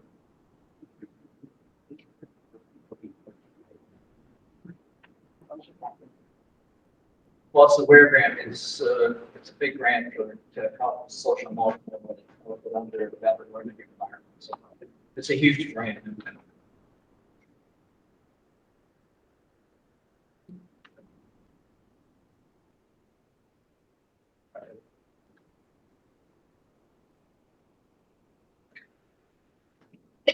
Move on to library position. That's me. Can you hear me from here? If I talk like this, I see nods, so great. I'm Kim Carr, and I've been serving both schools as a librarian, or professional librarian. And I just first of all want to thank you for letting me come and take your time. I can't believe how much you do in one night. I promise I'll be brief. I want to tell you I love what I do. And this position that I hold varies from school to school, even within our supervisory union. I made this chart. I don't know if you can see it there. I don't think you've been. Can I hold it up to that way? Well, you can hold up the whole time. I think this could share. I don't know if I can share. Oh, so it might be in an email or your spirit. You might have an email. I think if you just listen, you'll kind of picture what I have on this chart. But it's just like 4 different kind of models of what you might find. There it goes. I'm gonna get this. It's okay. I thought I had it right here. Okay. I think. Right, okay. All right, well. Silence. I wasn't sure if I think you might have seen a short letter indicating that my desire to go back to one library. So I'll get that in. Okay. So I made the chart hoping that it would explain things quickly, but the very first line there, it kind of shows we maintain a library. I don't know. You can't see it, but okay. So that, yeah, you can just stick it here and then everybody can see. Oh, that's really good. Okay, not that it's some big poster, but just the first line there is the position can maintain a library, students can check out books. This is a model as defined in West Rutland. This position can maintain a library, students can check out books, and we can share stories, we can share literature. That could be once a month, once a week, it varies school to school. This position could maintain a library, kids can check out books, we share literature and read, but we also have standards, we teach the standards. And I will get them all listed here, but just as an example that they are there. And this year we've been prioritizing them, the libraries, we got them together. It's a great group, we have a super group.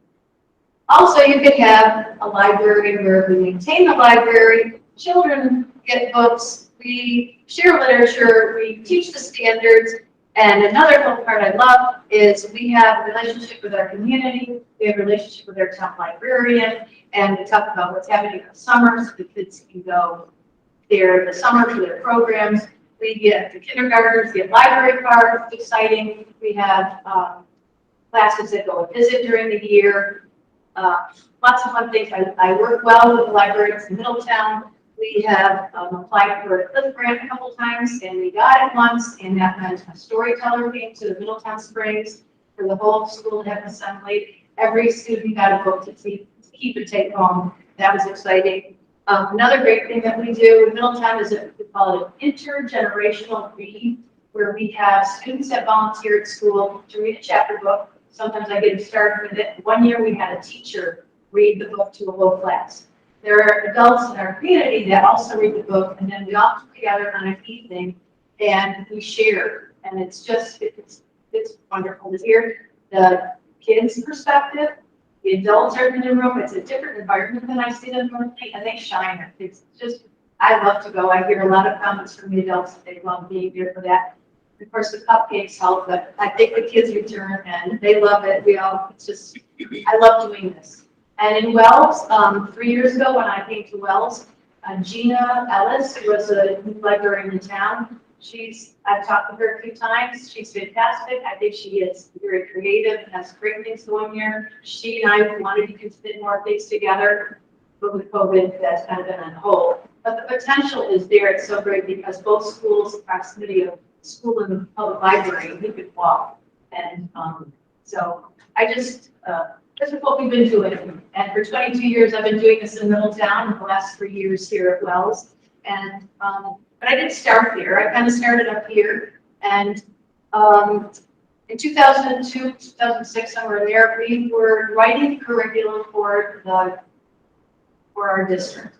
And I was in training. I was mentored by Tricia Capeman. I don't know if you know who Tricia Capeman is. She was a kindergarten teacher here for years. She was the town librarian here. She's been the librarian over in Olding for years. I worked with her for many years. Learned a lot. So timing was perfect for me to be trained and to know what I was doing and enjoy what I was doing with the kids. And I've given this a lot of thought, what I'm asking you to do tonight. I've handled 2 schools before. I had Middletown Springs and Timmins for a while, for a few years before they went to another district. I was also filling in at Christ King for a year as a library mom in Middletown Springs. It was doable. The libraries were small, 39 kids in school, makes it doable. That's what makes this position, I think, so hard is these 2 schools, the size of the library, the size of the 2 schools, 2 libraries to maintain, 12 classes. It's just very hard for one individual to do it.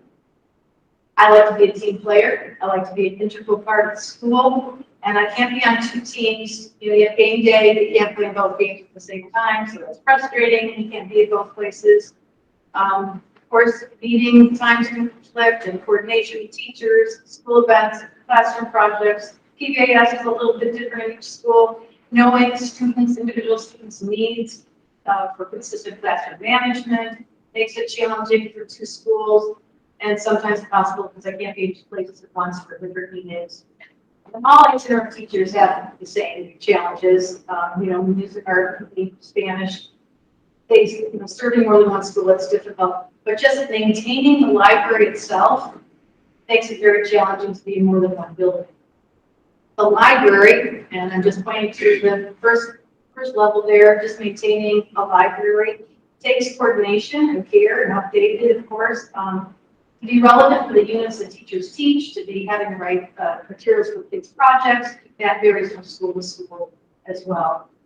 I would like being at Wells very much. If there was no Middletown, I would be here. I would love it. I just cannot do both places well. When I came here 3 years ago, books were not in any kind of system. There are no supplies, no materials. It's just kind of a place where it needed facelift and quite a few things done. But right now, I think we all feel good that it's up and running with a cloud-based system, and it's taking over $7,000. That's something to celebrate and not to whip out. Everybody here should. But I'll miss the kids, I'll miss the staff. But even if I had 50 hours, I just couldn't do those schools. Can't do them well. I can't take the library with me where I go. It's on the back seat of my car. Here's where they drive. But having 2 schools working closely together, I wanted to order the same books and share. I buy the same books in both schools. But then that makes me fulfill requests and having 12 classes, keeping the lessons similar. I am carting things back and forth and back and forth. It's just a challenge, but anyway, each school has to decide the role of the library. The more tasks, more hours needed, and I hope to explain the challenges of doing 2 schools. And for a comparison, Proctor Elementary has a library paraprofessional who does 7 classes a week, 1 library to maintain, and is full time. So it just compares, and you have to see what are all the duties of each librarian, what does each school want that person in that position to hold. So all those things are given consideration. I'll just conclude telling you I love to learn, I love to read. I like to find what the kids are passionate about, and motion.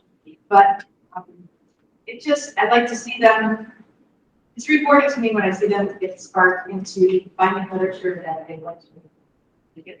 It's great. So I've been doing this for 22 years. I'd love to continue doing this model there at the bottom and at Middletown Springs. And do you have any questions for me?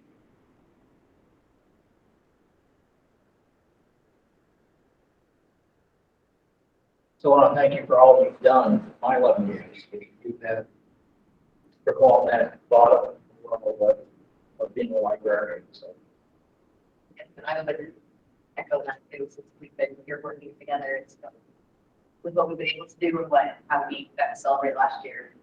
It's been very appreciative and supportive. So. So I'll add that, what's that? I'll just touch your screen to keep it going. Oh, thank you. The request is that we change our library position. So in regards to just that, where the discussion would be just the position and nothing more. So, I'll open it up for discussion. Does anyone have anything they wanted to add as far as changing this position to, it would be basically, what is it, like a 7 position. So it would be, to split this up, we would look at having 2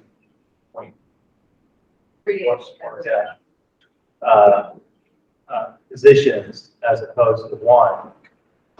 And then obviously we would need to fill the one here for Wells. So If that change is made and there's 2 positions in each school, would you want to remain doing something in Wells and all in Middletown, and would be looking to fill the difference in Wells, or would we be looking to fill all of Wells and you would strictly remain in Middletown? What's your thought? Okay, I'm open to some, I've thought so much about, is there some other creative way to do this? I want to give some more hours, but once you get involved in classes, and then it gets very too large for me to do 2 schools. I would really like to remain in Middletown. I think I could help out in the library, the first level, where I'm maintaining a library. But then if kids are coming down to get books, do they come and get books? That would be fine, but they're coming in for 45 minutes. And now I have classroom management and I have to know how to do it. That gets a little more complicated because I have to have more time to whatever the teachers, that kind of thing. I'd be open to serve some hours, but it'd be great as well as to have somebody that can do all this for us. Okay.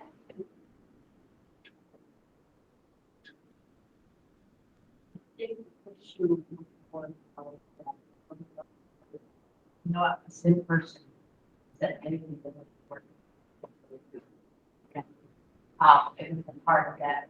We can't find somebody to do what we do for free. It's studying the whole thing or nothing. Because it is very difficult, and I'm sure you see nothing. You're not going to find somebody, it's even be hard to find someone who plays what you do. It is that part of the whole thing, and nothing to do with your ability special and being. So it's the hiring and trying to find something that you can work with, you can do. That's what you did. But I think that is more the issue of anything. You don't find people that want to work for the two or free. I don't think it had anything in the conversation that has their ability to negotiate. My contract for this last 3 years has been 0.76. So Exactly, that's hard. it's hard to get. So if I didn't do anything, you'd have to find something for 0.76. I was able to do 8 one school, like, and so 2.38. Although I think this school is bigger, there's more kids, the library is bigger. It almost deserves a couple more extra hours than my position at Middletown. And that's my recommendation. I think it's been, things have been added onto my role over these years. It was 12 hours way back, and I added quite a few things. Pre-K was a class I didn't have. I've added that. Recess fee, I added that. Going to visit meetings, I've added that, but I've never added time. So at some point you run out of, you can't keep juggling maintenance of a library because you just run out of time. And the meeting services, the PLC meetings, all the librarians getting together, all these extra meetings are added on things I have to do without any extra time in my position. And my recommendation was 14 hours. It just takes me the 2 hours of things I just mentioned.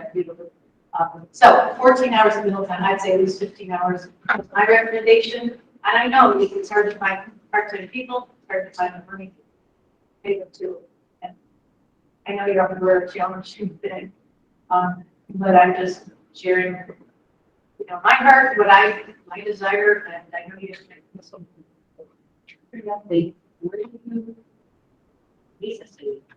When do I quit that? 11:30. Yes. And I had done it, last year, I talked to the principals and Rick said, okay, we will do recess duty, gave him a half an hour to kind of supplement that, because last year I talked to the principals and said, I'm falling farther behind. I thought some hours had been taken out of what I had. So we tried to, and then this year again, I'm just finding, wow, I'm just finally getting further behind. But because of the TLC meetings that every month that we go to, we didn't really have. And I love going to meet with all the other librarians. So it's just, we have a great position that is an integral part of the school, that cauldron leaders, which is like a homeroom or multi-age, that I love to be a cauldron leader, and I've done it in Middletown, and we've been in good wells with that, probably with good catalyst group is. I love to be part of the school and getting to know the kids and doing stuff, even recess. I don't mind doing that, but if I'm going to do that, I need to take the hours to do that too. That's all I'm saying. You say that this bottom model down here that you're wanting to switch to more beneficial for students in general, or I think it's fantastic. I mean, I have been doing this. I did it in Middletown for 19 years. I've been trying to do it here the last 3 with COVID. It wasn't so easy to do the public library portion of it. But yes, I've been teaching the standards. I've been meeting with other librarians to prioritize the standards, learning what those are. And the technology, another thing I didn't write in there is websites, yeah, web page and the library website, and that's sometimes too. So it's just to have both things in the size library. If we had a little small room in the library, it would be different. But you go downstairs, you've seen it. It's a lot of fun. It's great. It's a great resource for kids here and for the community. And so, I mean, that's what it takes. It takes hours to do this. If you want to have library once a month, classes come in once a month. That's different. Every week they just get read to, or every week they just get books. That's, I think every school has to, depending on your personnel and but we live in it for sure, because we just, have everything you want. So basically, you've been doing that more since I've been here. Oh yeah, that's been like And 15 years ago. This is I appreciate your flow chart. It's really, it makes me appreciate. It's the first time I've seen it, so it really kind of highlights the things there can be from the library. So it makes me even more appreciative when we have. And I also wanted to add at one point, and I know you were here one day and you went to visit another SU library and you were integrating STEM Yes, based that's what activities for the kid, like when COVID came, we couldn't do. So we had initiatives that we were looking to further support through library. As part of the like for class. us donors to choose. We got some things to do. STEM in the library and then with activities. So it takes time to apply for donors choose, but it's just been kind of flow together as the resources are out there. Try to get them, bring them in here for kids to add to their experience with literature and finding information. So I'll say that our current position It's just one, it's a shared position for both schools, so, if the board wanted to do something, they'd have to take action to make this, position split. So, just, that's why it's on the agenda for consideration. Anyone online, would like to chime in? Right.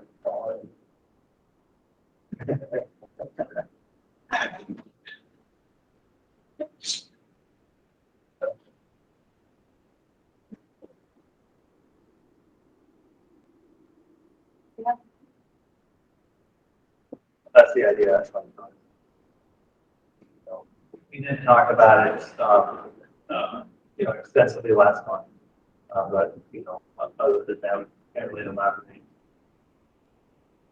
We'll discuss, but, I think last month the consensus was generally that it's a shared position and struggles to find, two, extremely low point FTE positions to fill, would be incredibly difficult, and that other library positions within the SU are struggling to be filled.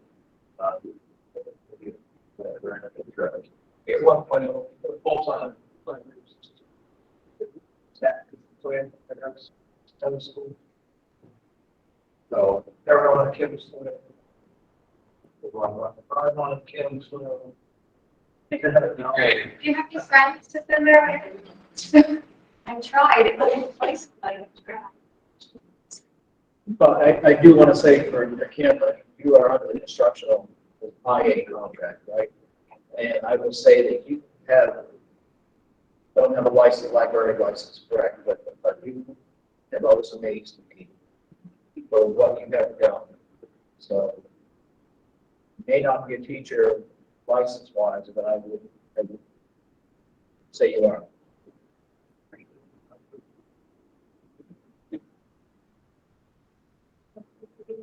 To increase the position of right now in each school.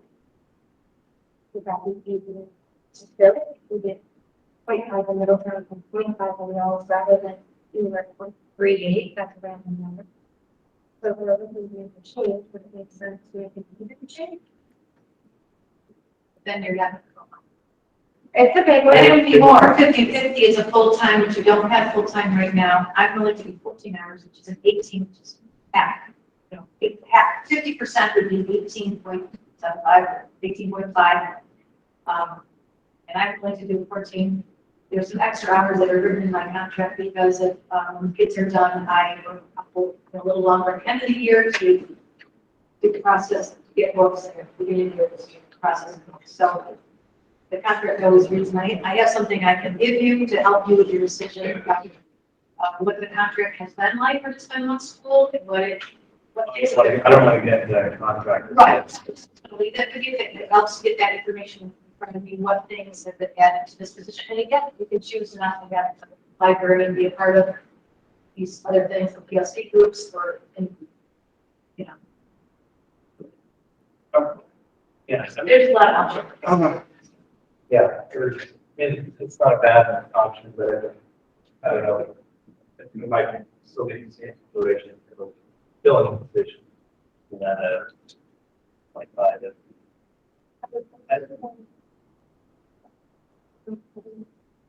Yeah. Okay, so, what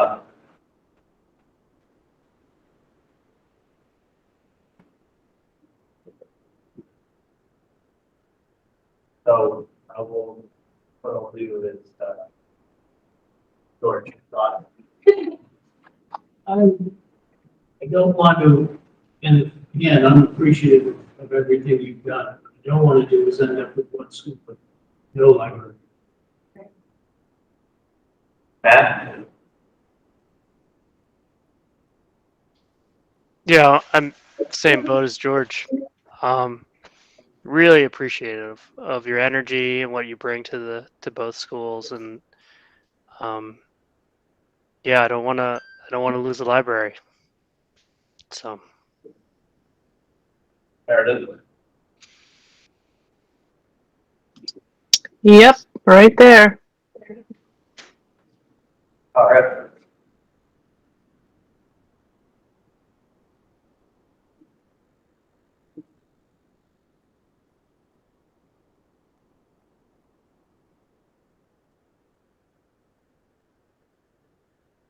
Kara, good thoughts?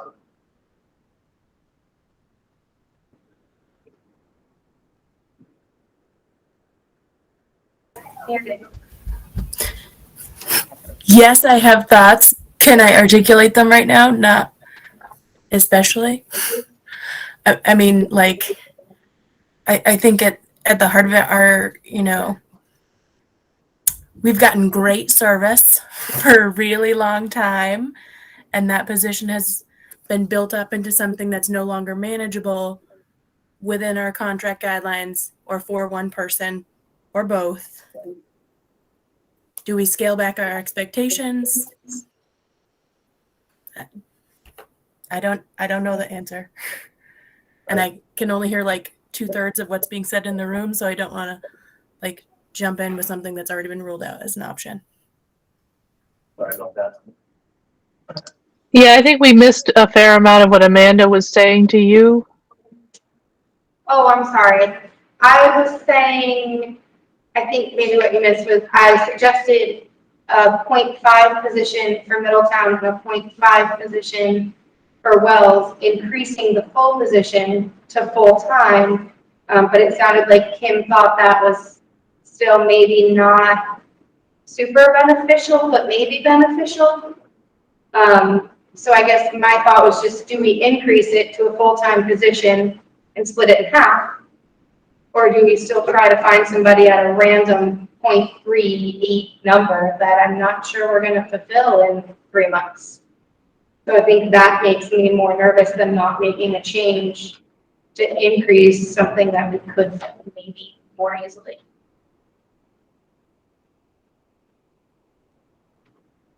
I didn't want to put down your 50-50. I think that's great. I'll do 50 there and you cut 50 here.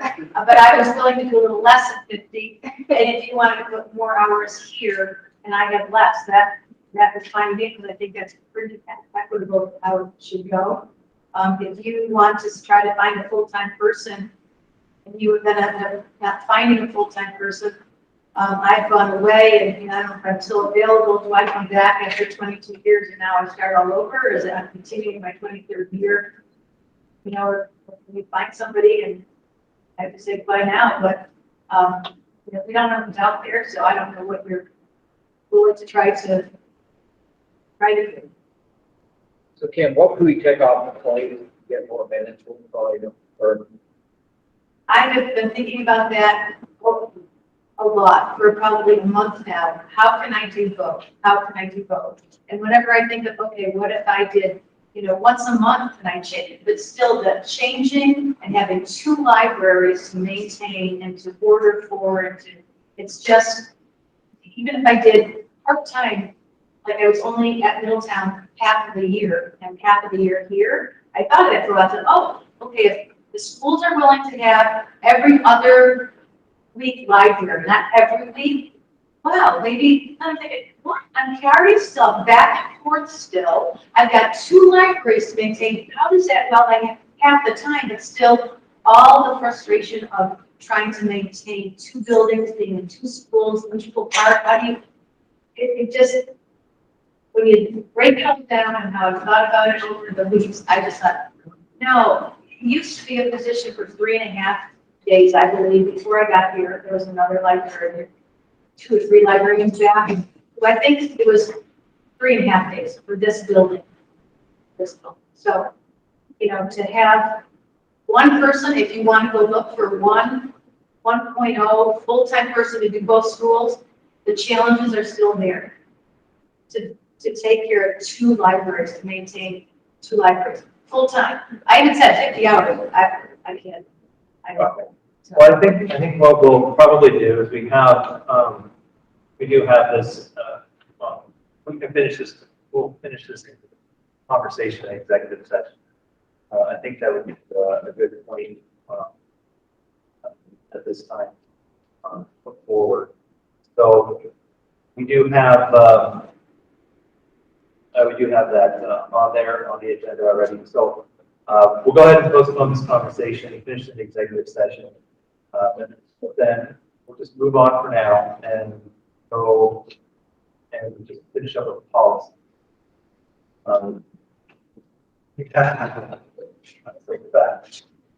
Okay, so we have some policies here. First, what I want to do is I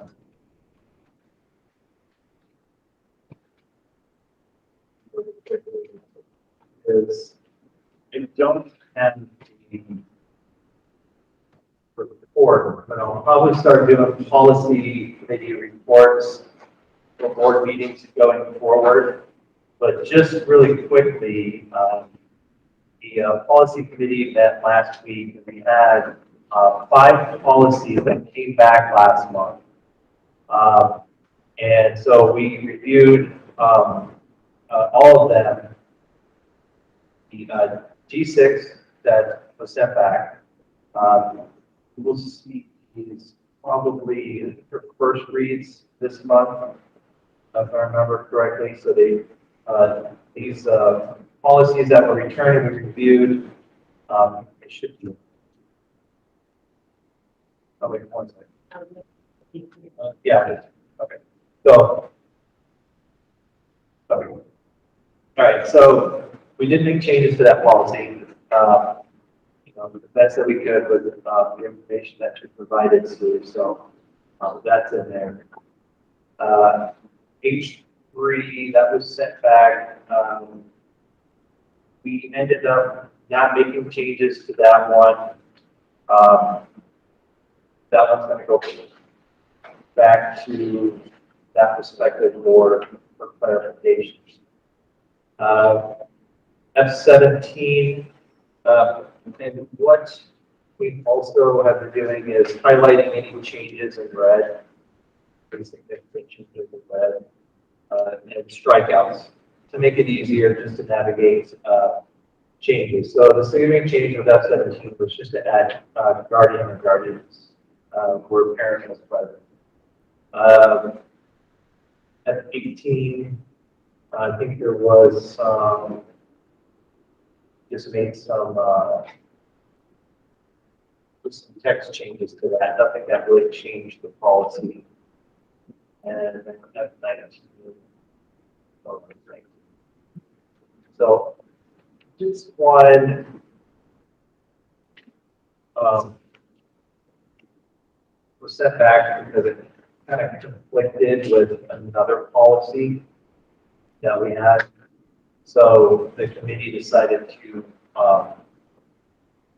struck out the last part, and because we already have our policy that pertains to student freedom of self-expression. So that's what we have for returning policies that will coming back as first reads this month, and then the rest are just first reads. So, having said that, does anyone have any questions or concerns regarding first or second reading policy? We want to just consider the second reads. Yeah. If that's the case, I didn't have any comments on those, and I.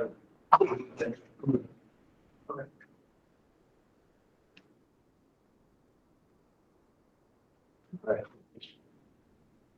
The discussion on these policies. It is D1, D3, D7, D2, and D4.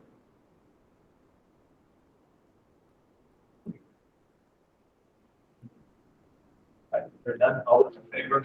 Oh, I had a question.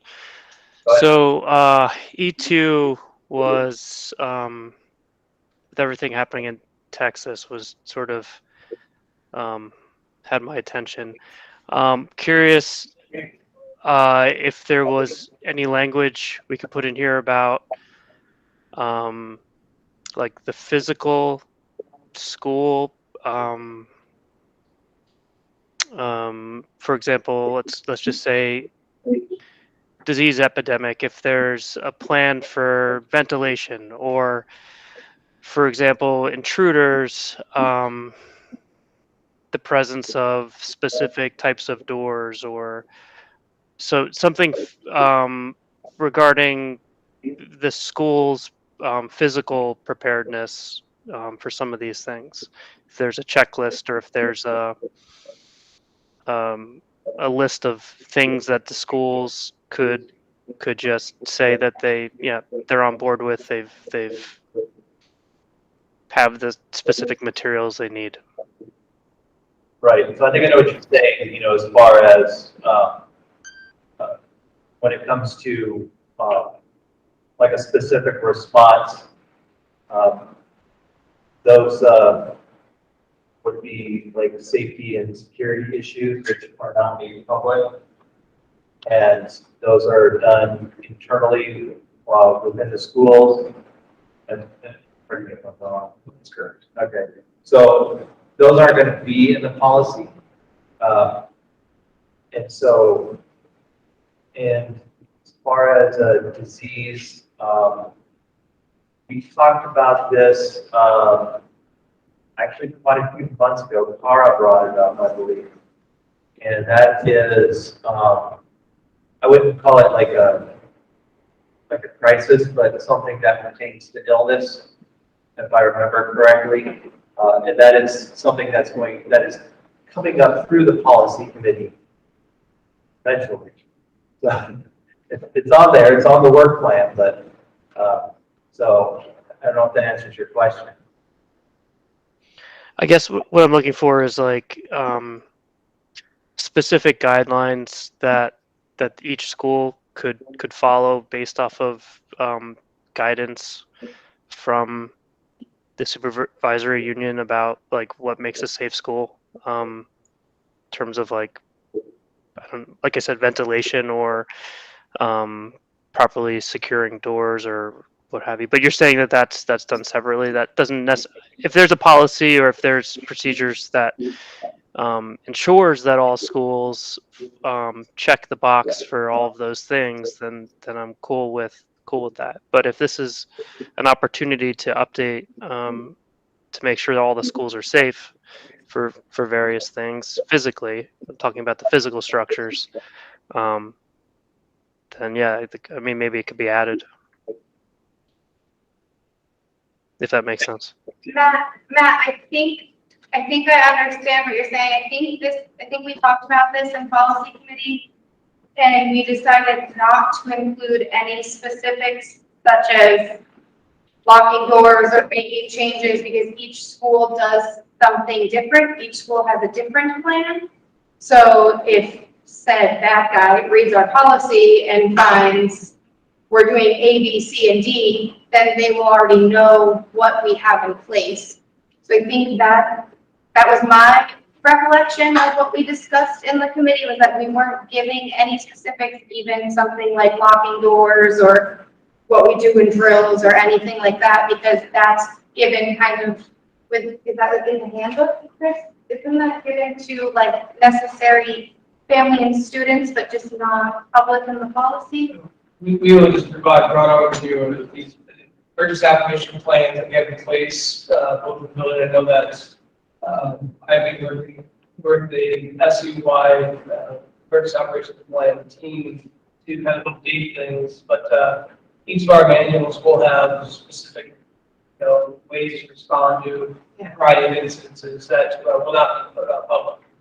Because the fact is, Amanda said that if someone would see how we respond to a certain situation or incident, then they can plan for it. That's just, that's a response that's common across all, all 50 states in terms of the way they handle this. So I think it is difficult sometimes for families who want to know specifically what are we doing. Sometimes we have to use broad strokes when describing certain things because we can't necessarily always get into the specifics of a lockdown drill or an egress, what that may look like. And, but we are, there are certain drills that are mandated by the state that we have to do on a monthly basis.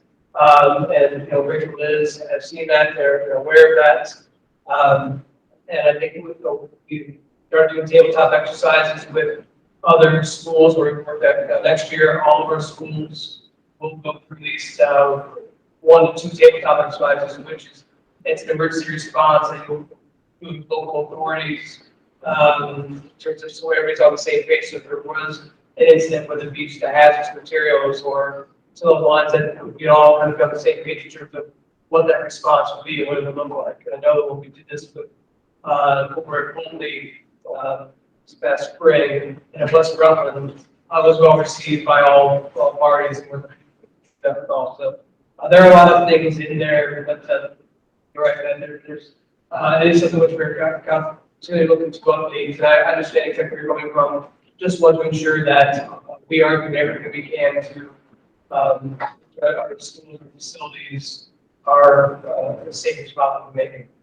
Yeah, it's being more specific, so it's not the actual policy or procedure of what happens to do in the event. It's, for example, in a hazardous waste spill, that the materials are on hand, that every school has those things. Or if there's an epidemic again, that every school has the specific ventilator or air purifier. And if there's specific windows or doors that aren't proven to be good, and there should be some guidelines, for example, that those don't meet a certain expectation, all doors should be replaced. Or it's not exactly what to do in an event, but just to make sure that all the schools physically have the things that they need Right. in case of an event happening. Right. Those are minimum thresholds from a operations standpoint that we work with facilities directors, administrators to ensure that we have all this. So as we work through a state emergency operation plan, say for hazardous materials, we would make sure that all schools have access to whatever resources, materials they may need to address that. And so that's why we will look to do this on a yearly at least, but ideally be biannual review, just to make sure that we are up to date and we are current, that we have everything we need to respond to whatever situation may be, whether they're very small, very large. I know that situations such as Texas garner a lot of attention, but there are very small instances that occur. It could be just a situation where a custodial issue, where their parents are arguing custodial rights, and so an individual does not have a custodial right to walk into the building and looking to take their child, and how do we respond to that? And those are more likely to occur, so we have to make sure that we have that's a perfect way. So there are a million different hypotheticals. I know I've worked very closely with Rob Evans, who is the state school safety liaison over the past year, some other things. So, we can look at language that would be reflected in this. I know that there are a lot of state regulations that we have to have, and kind of hold us that when we say our schools are safe to operate, there's a lot that goes into that. For that overall, if that makes sense. It does. Thank you.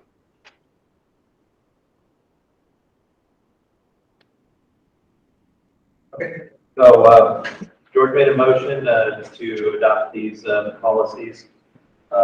There's no other discussion or questions. All those. Second reading. Yep, just the second reading. All those in favor, say aye. Raise your hand. Aye. Any opposed? Motion carries unanimously. All right, and we have the first reads. So, did anyone have any issues with the first reads that we may need to take back to the policy committee? I got a question. What are the principal associations?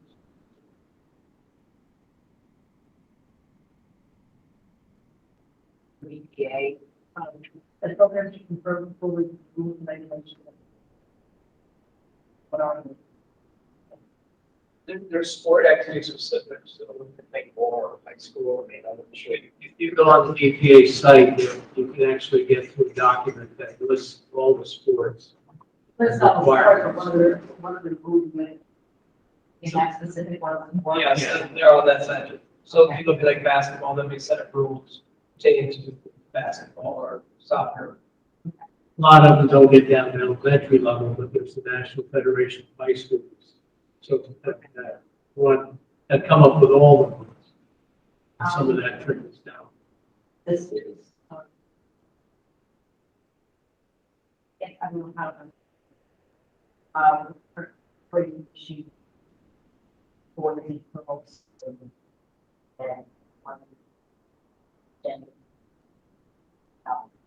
They have.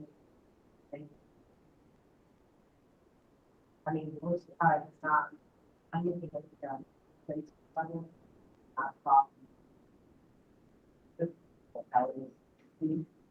But if we have a girls' team and we say one seat, we have not be ready to be a, that's part of it. Have a questionable.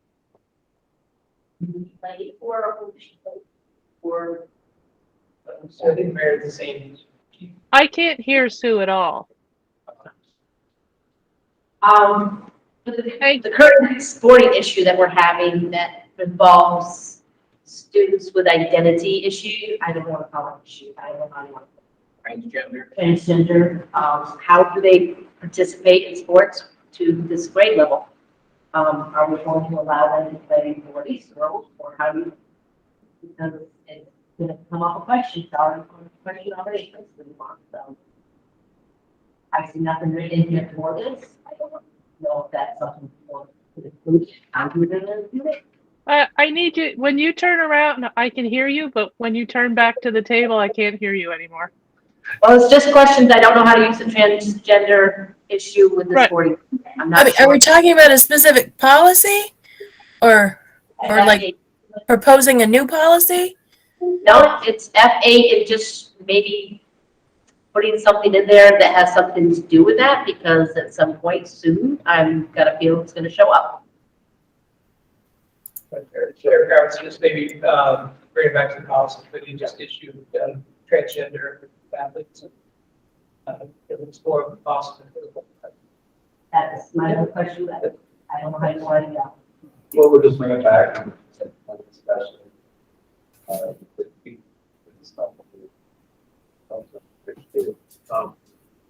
As well said too, we talk about elementary kids.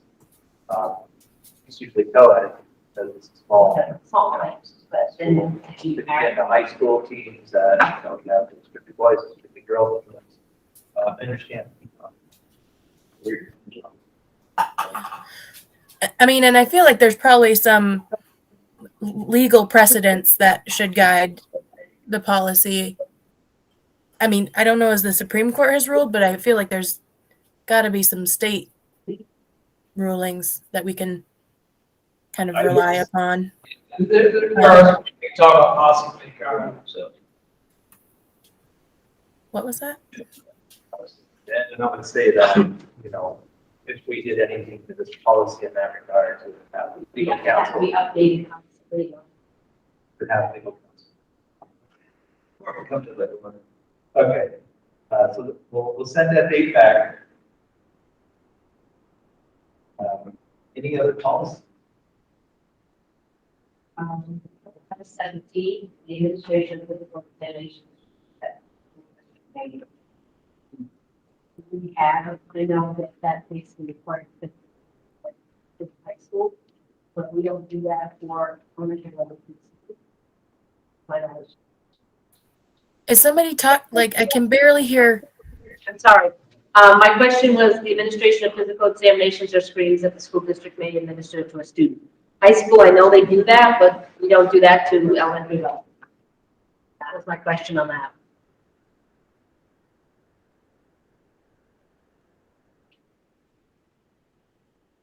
But that's not something that we can. Okay, none of that comment. That's how it feels. Yeah. But it's asking me for.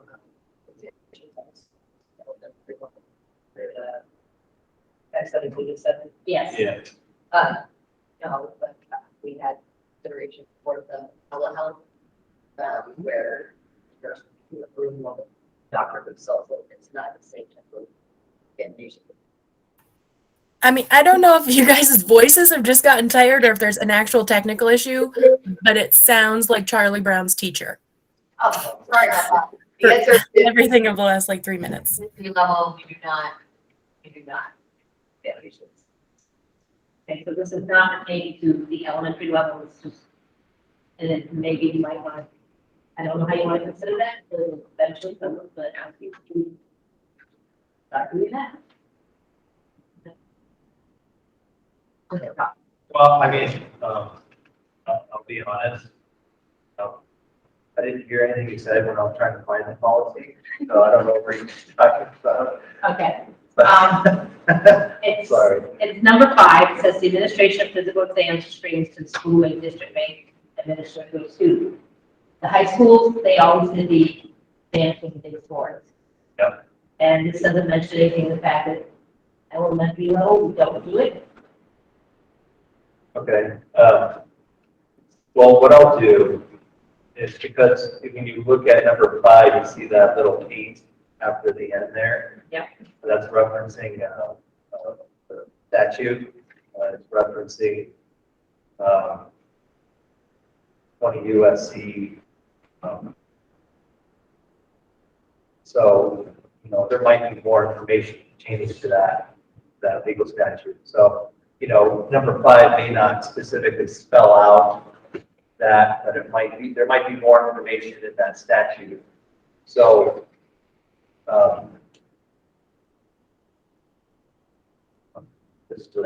That's fine. right. So, I mean, that's a good point. You know, when you talk about elementary students, and I think, you know, one of the goals of policy committee is, you know, to have not have each committee standalone policy with their PS. So. I mean, like, maybe I'm totally reading it wrong, but like, when I think of number 5, I think of like the vision testing and the hearing testing, and they may not do it anymore, but when I was in elementary school at Middletown, we got scoliosis examined by the nurse. I don't know if they do that anymore, but I bet it was part of federal law at one point or another. We do hearing and vision screenings. That's So what we have. I think those are the things that happen at elementary level. And there are specifically levels and facilitated by outside groups, depending on what they are.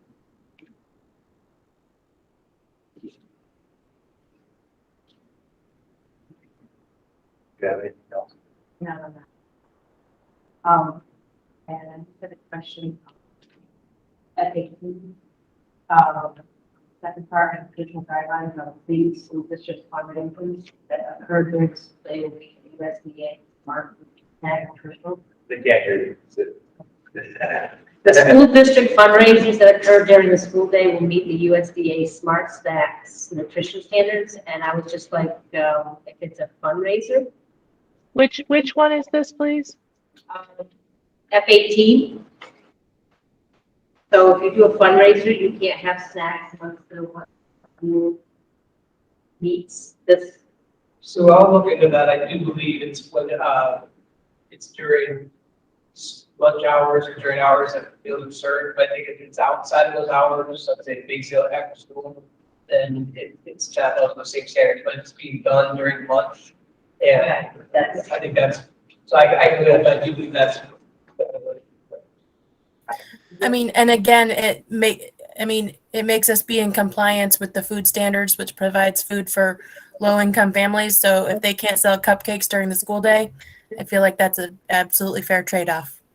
It was a school that used to have vending machines, had to shut vending machines off. They had to shut them off during lunch, yeah. If you go to Rollins, man, they are locked. Full of them. And they are full of snacks.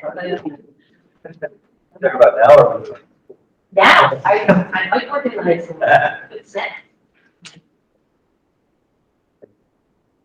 all right.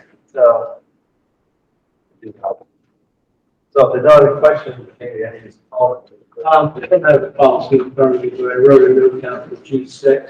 Yeah. There's a line that states, upon receipt of a completed objection, would there be a reference or some way to lead you to let that objection form? That is we should maybe see administration. There is a form that adds or anyone let that for breaking subsidies. I mean, Like reference, I see. even if that form has a number, just reference it, so they would know the item for G28. Right, so one of the things that, I'll just say this, Eric, okay, so one of the things that, we are going to do during the summer is, updating on our website policies that if there's a company procedure, if there's an extra column, so you have the policy, if there's a company procedure, it'll be right there, so say, like, for the instructional materials, when they click on the procedural, that form would be there, or Okay. would be there, in that column, so that's one of the most, students, that gets sort of compiled a lot, Okay. and then, over the course of the year, we will look at the procedure. We can make a reference to that. Okay, thanks. It's not section, it's that, great, we only did it last week, so I remember it all. Okay. That's all I have.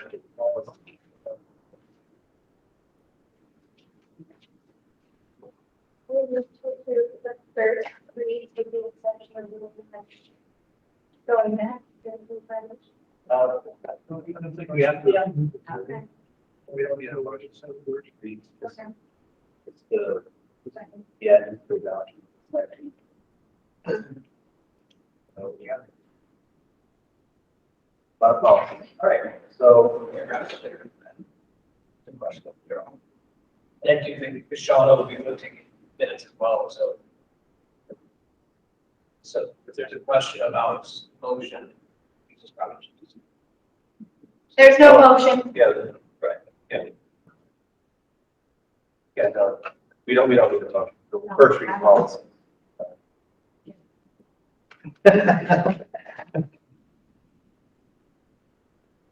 All right. Well, fair enough. Right, so we have, before we go into executive session, let's just go ahead and take care of the other business. So we have future meeting dates. So right now we have our July 6th meeting in Middletown Springs, but remember we have planned a retreat on the 14th of July. Everyone remembers? Yes? It's, okay, so that's third. What's that? Put down 3:30. Yes, I did not. correct. Okay. So, in regards to like our previous discussion about having a like a facilitator come, I reached out to the VSBA in regards to doing that, and unfortunately, can't do the 14th. So I was hoping that we could pick another date, and I do have dates that we can do this. And, you know, I do think it would be beneficial, you know, to basically have another facilitated board meeting or retreat in regards to board goals again, but I don't think it's all going to be about goals. I think it would be good just to kind of revisit and then do some work on like our work plan. So having said that, we have the 11th, the 13th, 19th, 20th, 21st, 22nd, 25th, and 28th. So hopefully everyone, want to find a date everyone can attend. This will be in person only. Evening, right? After 5:30. Probably, yeah, probably about the same time we did before. Had set 3:30. Just an FYI, I'm not going to be here when we sign. So,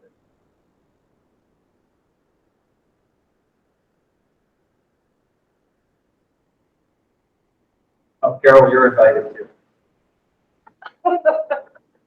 Because didn't we plan the 14th because it was like the first day back that Rick was back from Montana? Yeah. Or was the day he was leaving? Or So Yeah, for Rick's vacation, if he's going to be there, do we need to pick a date after the 14th is my question. 14th, I'm coming home the 13th, so 14th, I would be there. Right. So the suggested dates on the 11th and the 13th wouldn't work. So No, we would want to pick the dates on the 21st or the 23rd. any of those in late August, that should be fine. July. What were the dates? Okay, 19, 20, 21, 22, 25 or 28. How about the 21st?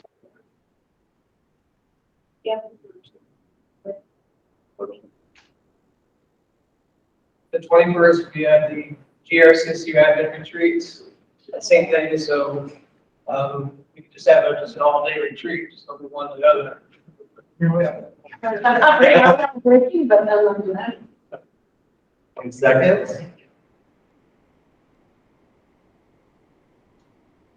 So not the 20th? Yeah, the 20th is the 21st, you're doing the admin.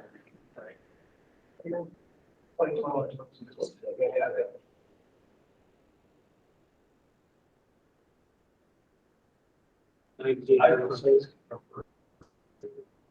because some of the stuff that we're going to be going over, I believe that when we had brought this up before, there was discussion about having a facility. So,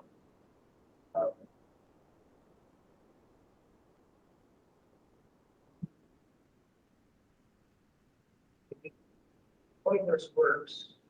Like I said, it is having a retreat for myself, Rick and Liz and Carol.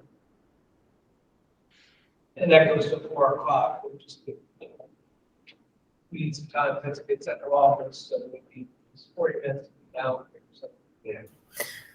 I feel like doing anything in the evening of an all-day retreat is just asking for people to not bring their best selves. So can we pick another day? What if we did the 25th, which is a Monday, but did later than 3:30?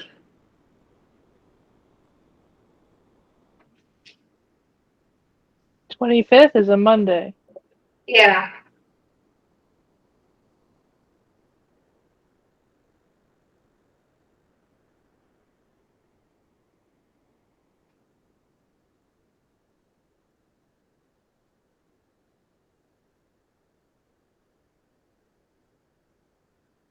said no yet.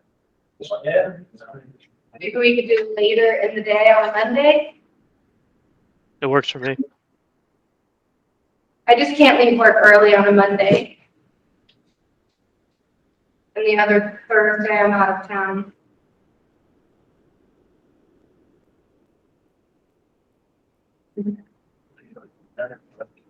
What time specifically?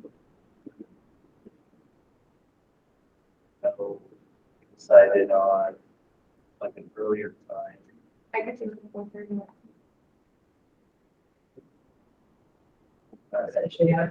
Monday the 25th. Probably a couple hours. I don't want it to bring people. Even if you're working all day, sitting at one of these weeks. We did actually say, so we were just sitting up there, me. I think we should do Monday the 25th at 4:30 potluck.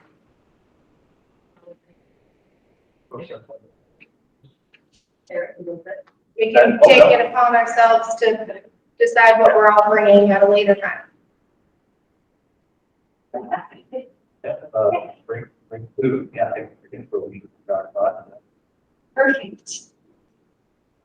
4:30. 4:30. With that, and right, location, so, what's that? Okay, couple thoughts too. If we're having a retreat in July, this board wants to skip our July meeting. Or, since this meeting is so late in July, skip the August meeting. Just throwing that out there. Yes, I think I know. Okay.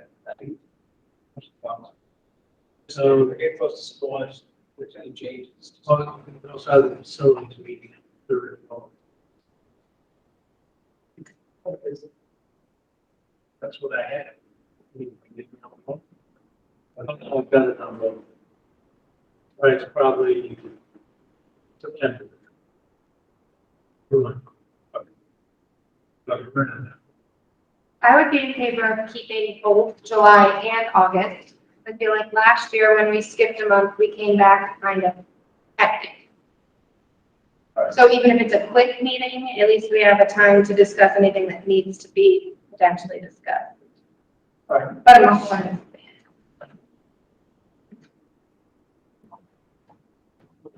I'm not hearing any objections, so we'll keep our future meeting dates then. These will be short meetings if there's little bit, So, yeah, right? we're gonna get rid of either one.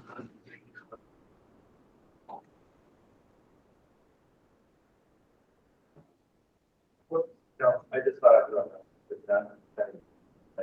So, yeah, positions we're gonna have to consider the next meeting. Alright. So, Well, we better say this, sorry. All right, so we have a retreat at 4:30. Thank you, everyone. Now, since the community engagement committee, like to, since everyone's here, see what dates everyone has available, just for our first meeting, so we can just discuss this committee and the steps going forward. It's probably not going to be long. We're talking like an hour. Just keep it simple. And so I had sent out an email. I only got like 2 responses. So since everyone's here, maybe we can do that now. Phil and George, Matt, and Cara, and Stu. Are you looking at like next week or the week after? Yeah, probably in June sometime. This, I mean, so- other than Mondays and Thursdays in the evening on Tuesday, Wednesday, or Friday, I could make swing or swing. Tuesday, Wednesday, or Friday, you said? Tuesdays and Fridays out of that would be best for me. Wednesdays are a little hard.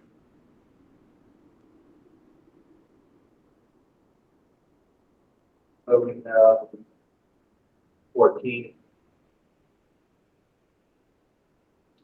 It's on that on the 14th of that work. I'm gonna be away from 11th to the 15th. Now, it's a virtual meeting. Oh yeah, there's going to be virtual. Okay.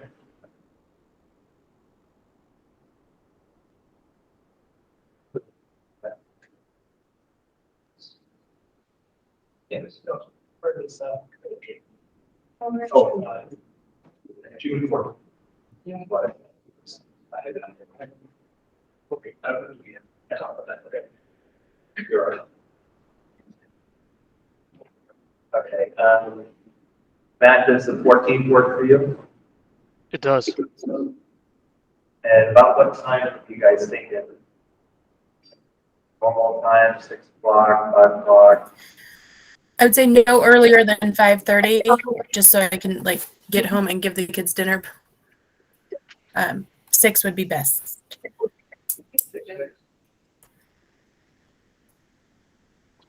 So that would be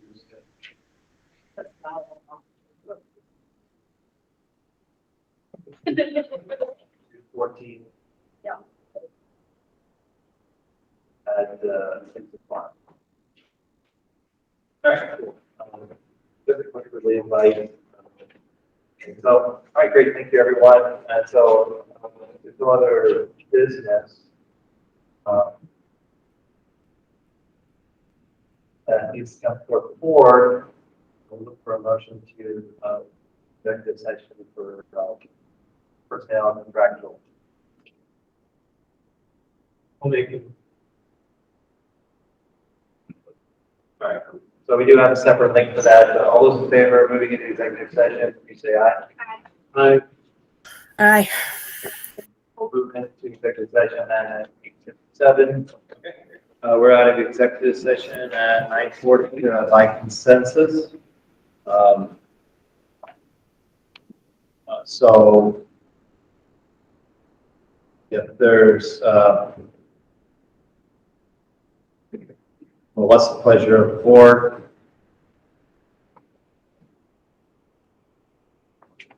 I make a motion to keep the current contract until 7/6 at this. Okay. So Sue made a motion to keep our current library position at 0.76.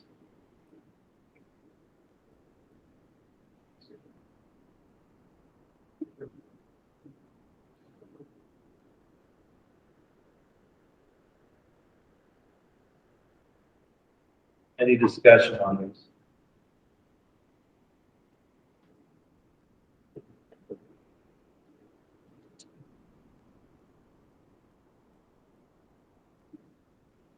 All right. All those in favor, please say aye. Aye.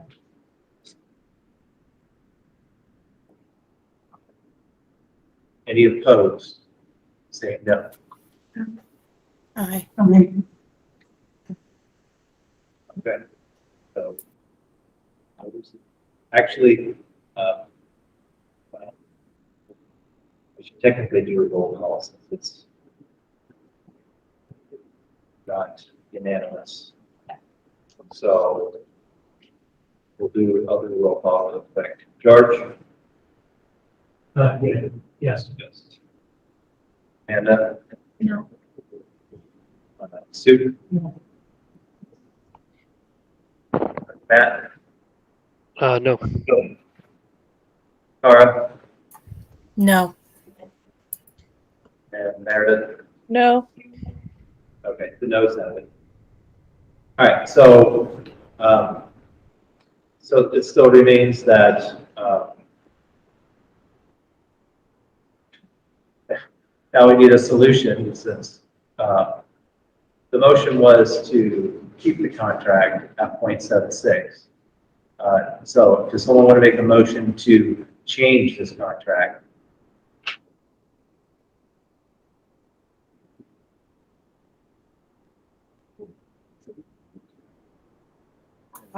I don't know if it's the right answer, but I'll make a motion to post the contract as a 1.0 position for the coming school year.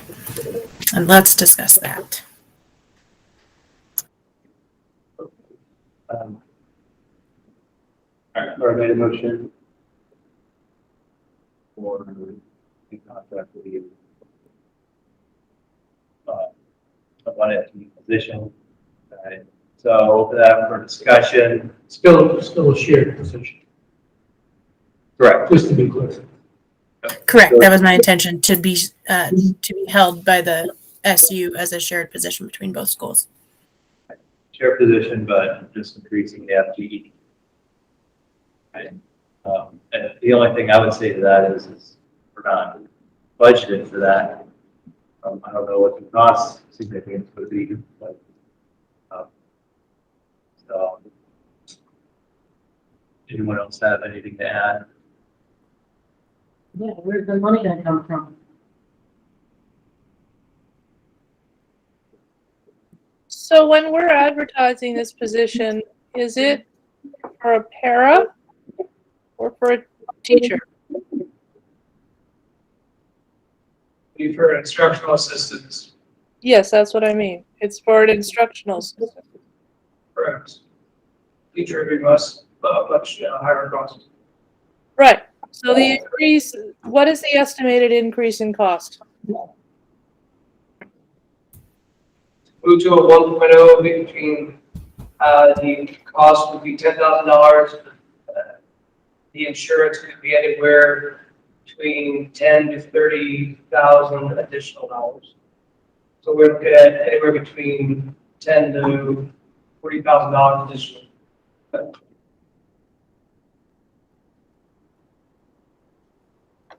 That person could take the insurance or not.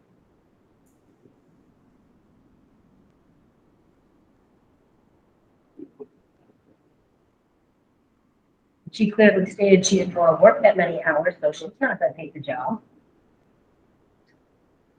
So that means, I mean, moving beyond who will fill the position, I think we need to create a position that has a chance of having a viable candidate apply for it, whether it's the existing contract holder or a future contract holder.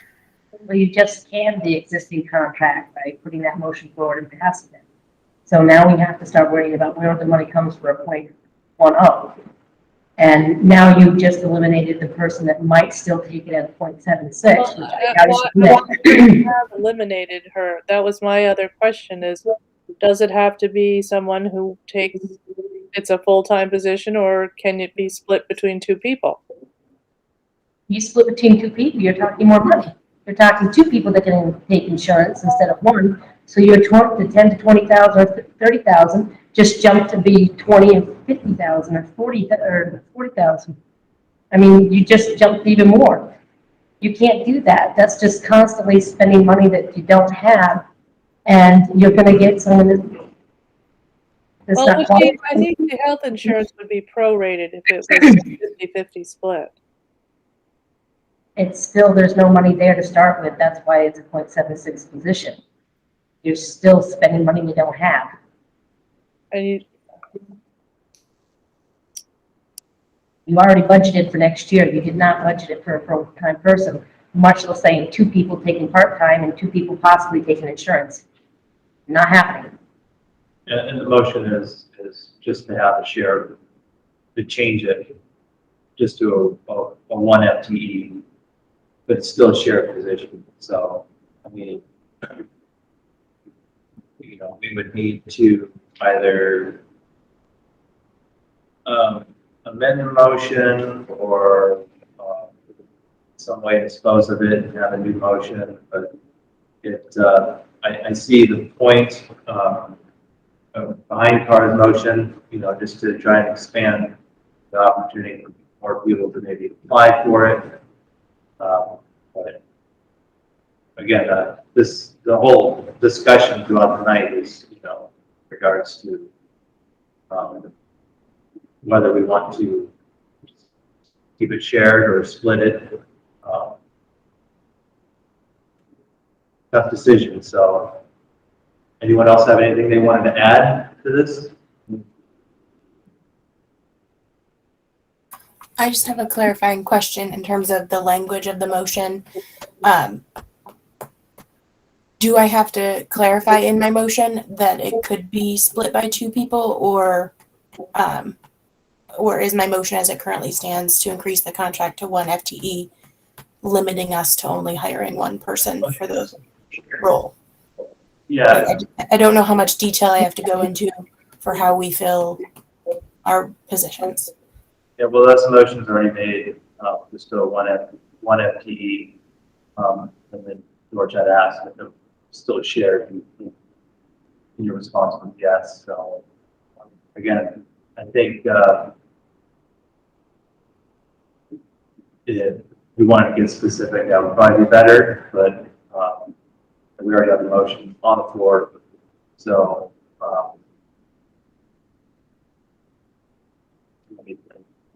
We, like I said, we could amend the motion or vote it down. I liked Meredith's, historical information about in the past we've posted as an and or of could be one person filling a full-time position or two people filling a full-time position. I just want to make sure that we are not excluding options for filling this position by the way I word a motion, when my intention is to attract attractive candidates to a necessary job. I see what she's saying, because I think then if we get nobody to apply even for a full-time position, then at least Kim might be interested in that happening. I think that if you look at a person position, that she might. There are other people that go over the, one told the nation that there are the people qualified for that position.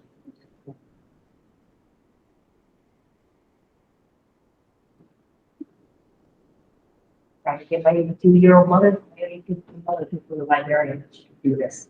I'm not. I know, I can see. All right. So. All right, so again, the motion is to increase the position to 1 FTE as it is. So if there's no other discussion on this, all those in favor, say aye. Raise your hand.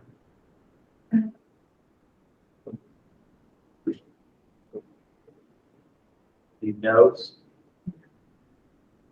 All right, so I'll do the same thing again, just for clarity. Sorry. All right, so George? No. And Sue? Meredith? Yes. Matt? Yes. And Cara is a yes. Yes. Okay. All right. So the yeses have it. We will expand that position to a full-time position or whatever we call it. All right. All right, everyone. We posted.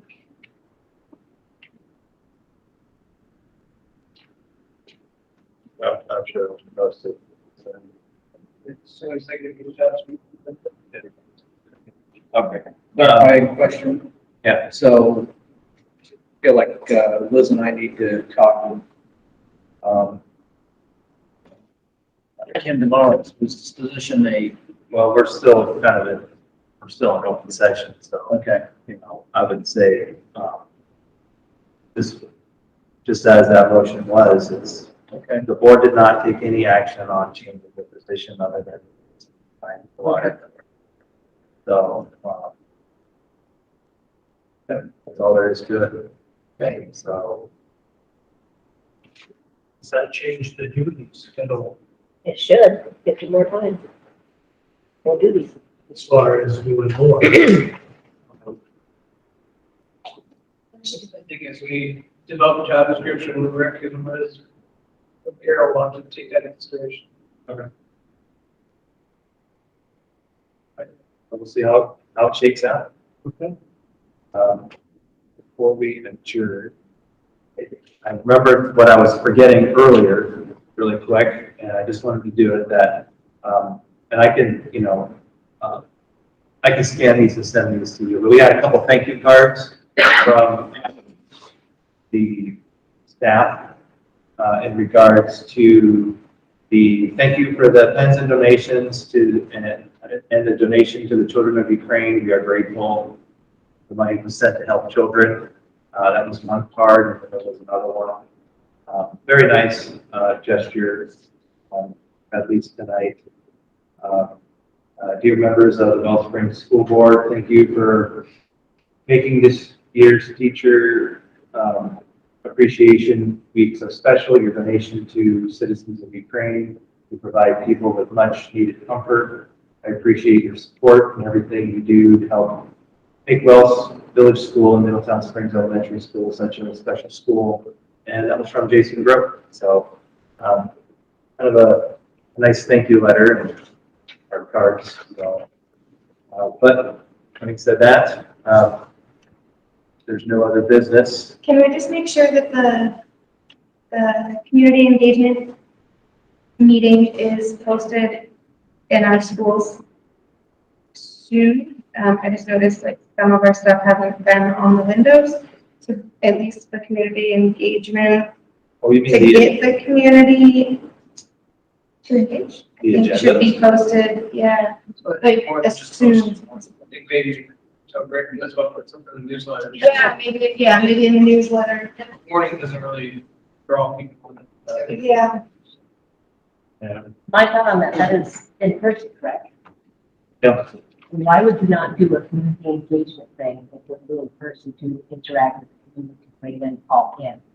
And everybody sits on a camera scattered out. That's just a little thought out there.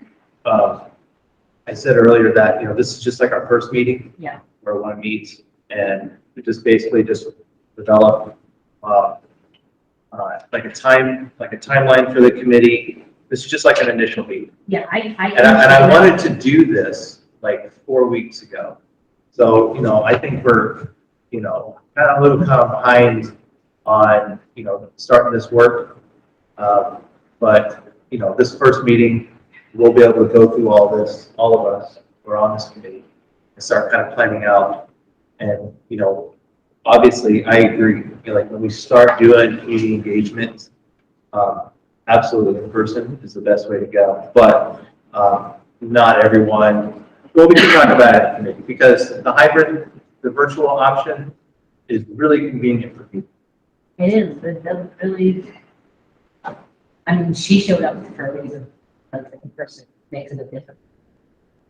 Oh, I know. Okay, so I'm just saying, these guys here, I mean, I understand, it makes a difference. It makes a difference.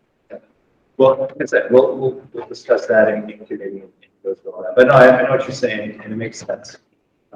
But again, this initial meeting will cover all that. So, but yeah, no, I agree with Amanda. Usually the agendas are posted publicly at the school, and the boards or they have to host.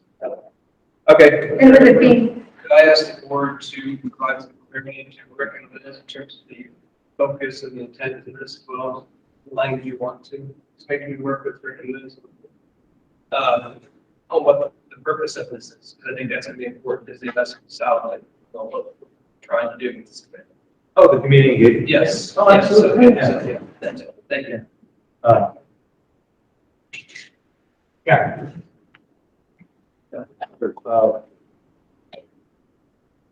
I'm just trying to think of which the other four help. But yeah, I think the scope of this work is exactly what is as trying to be more involved and exactly what they want to see in schools. And so, okay. So if there's no business, motion to adjourn would be in order. Motion to adjourn. Motion made by Sue. All those in favor? Adjourning at 9:59. Thank you, everyone.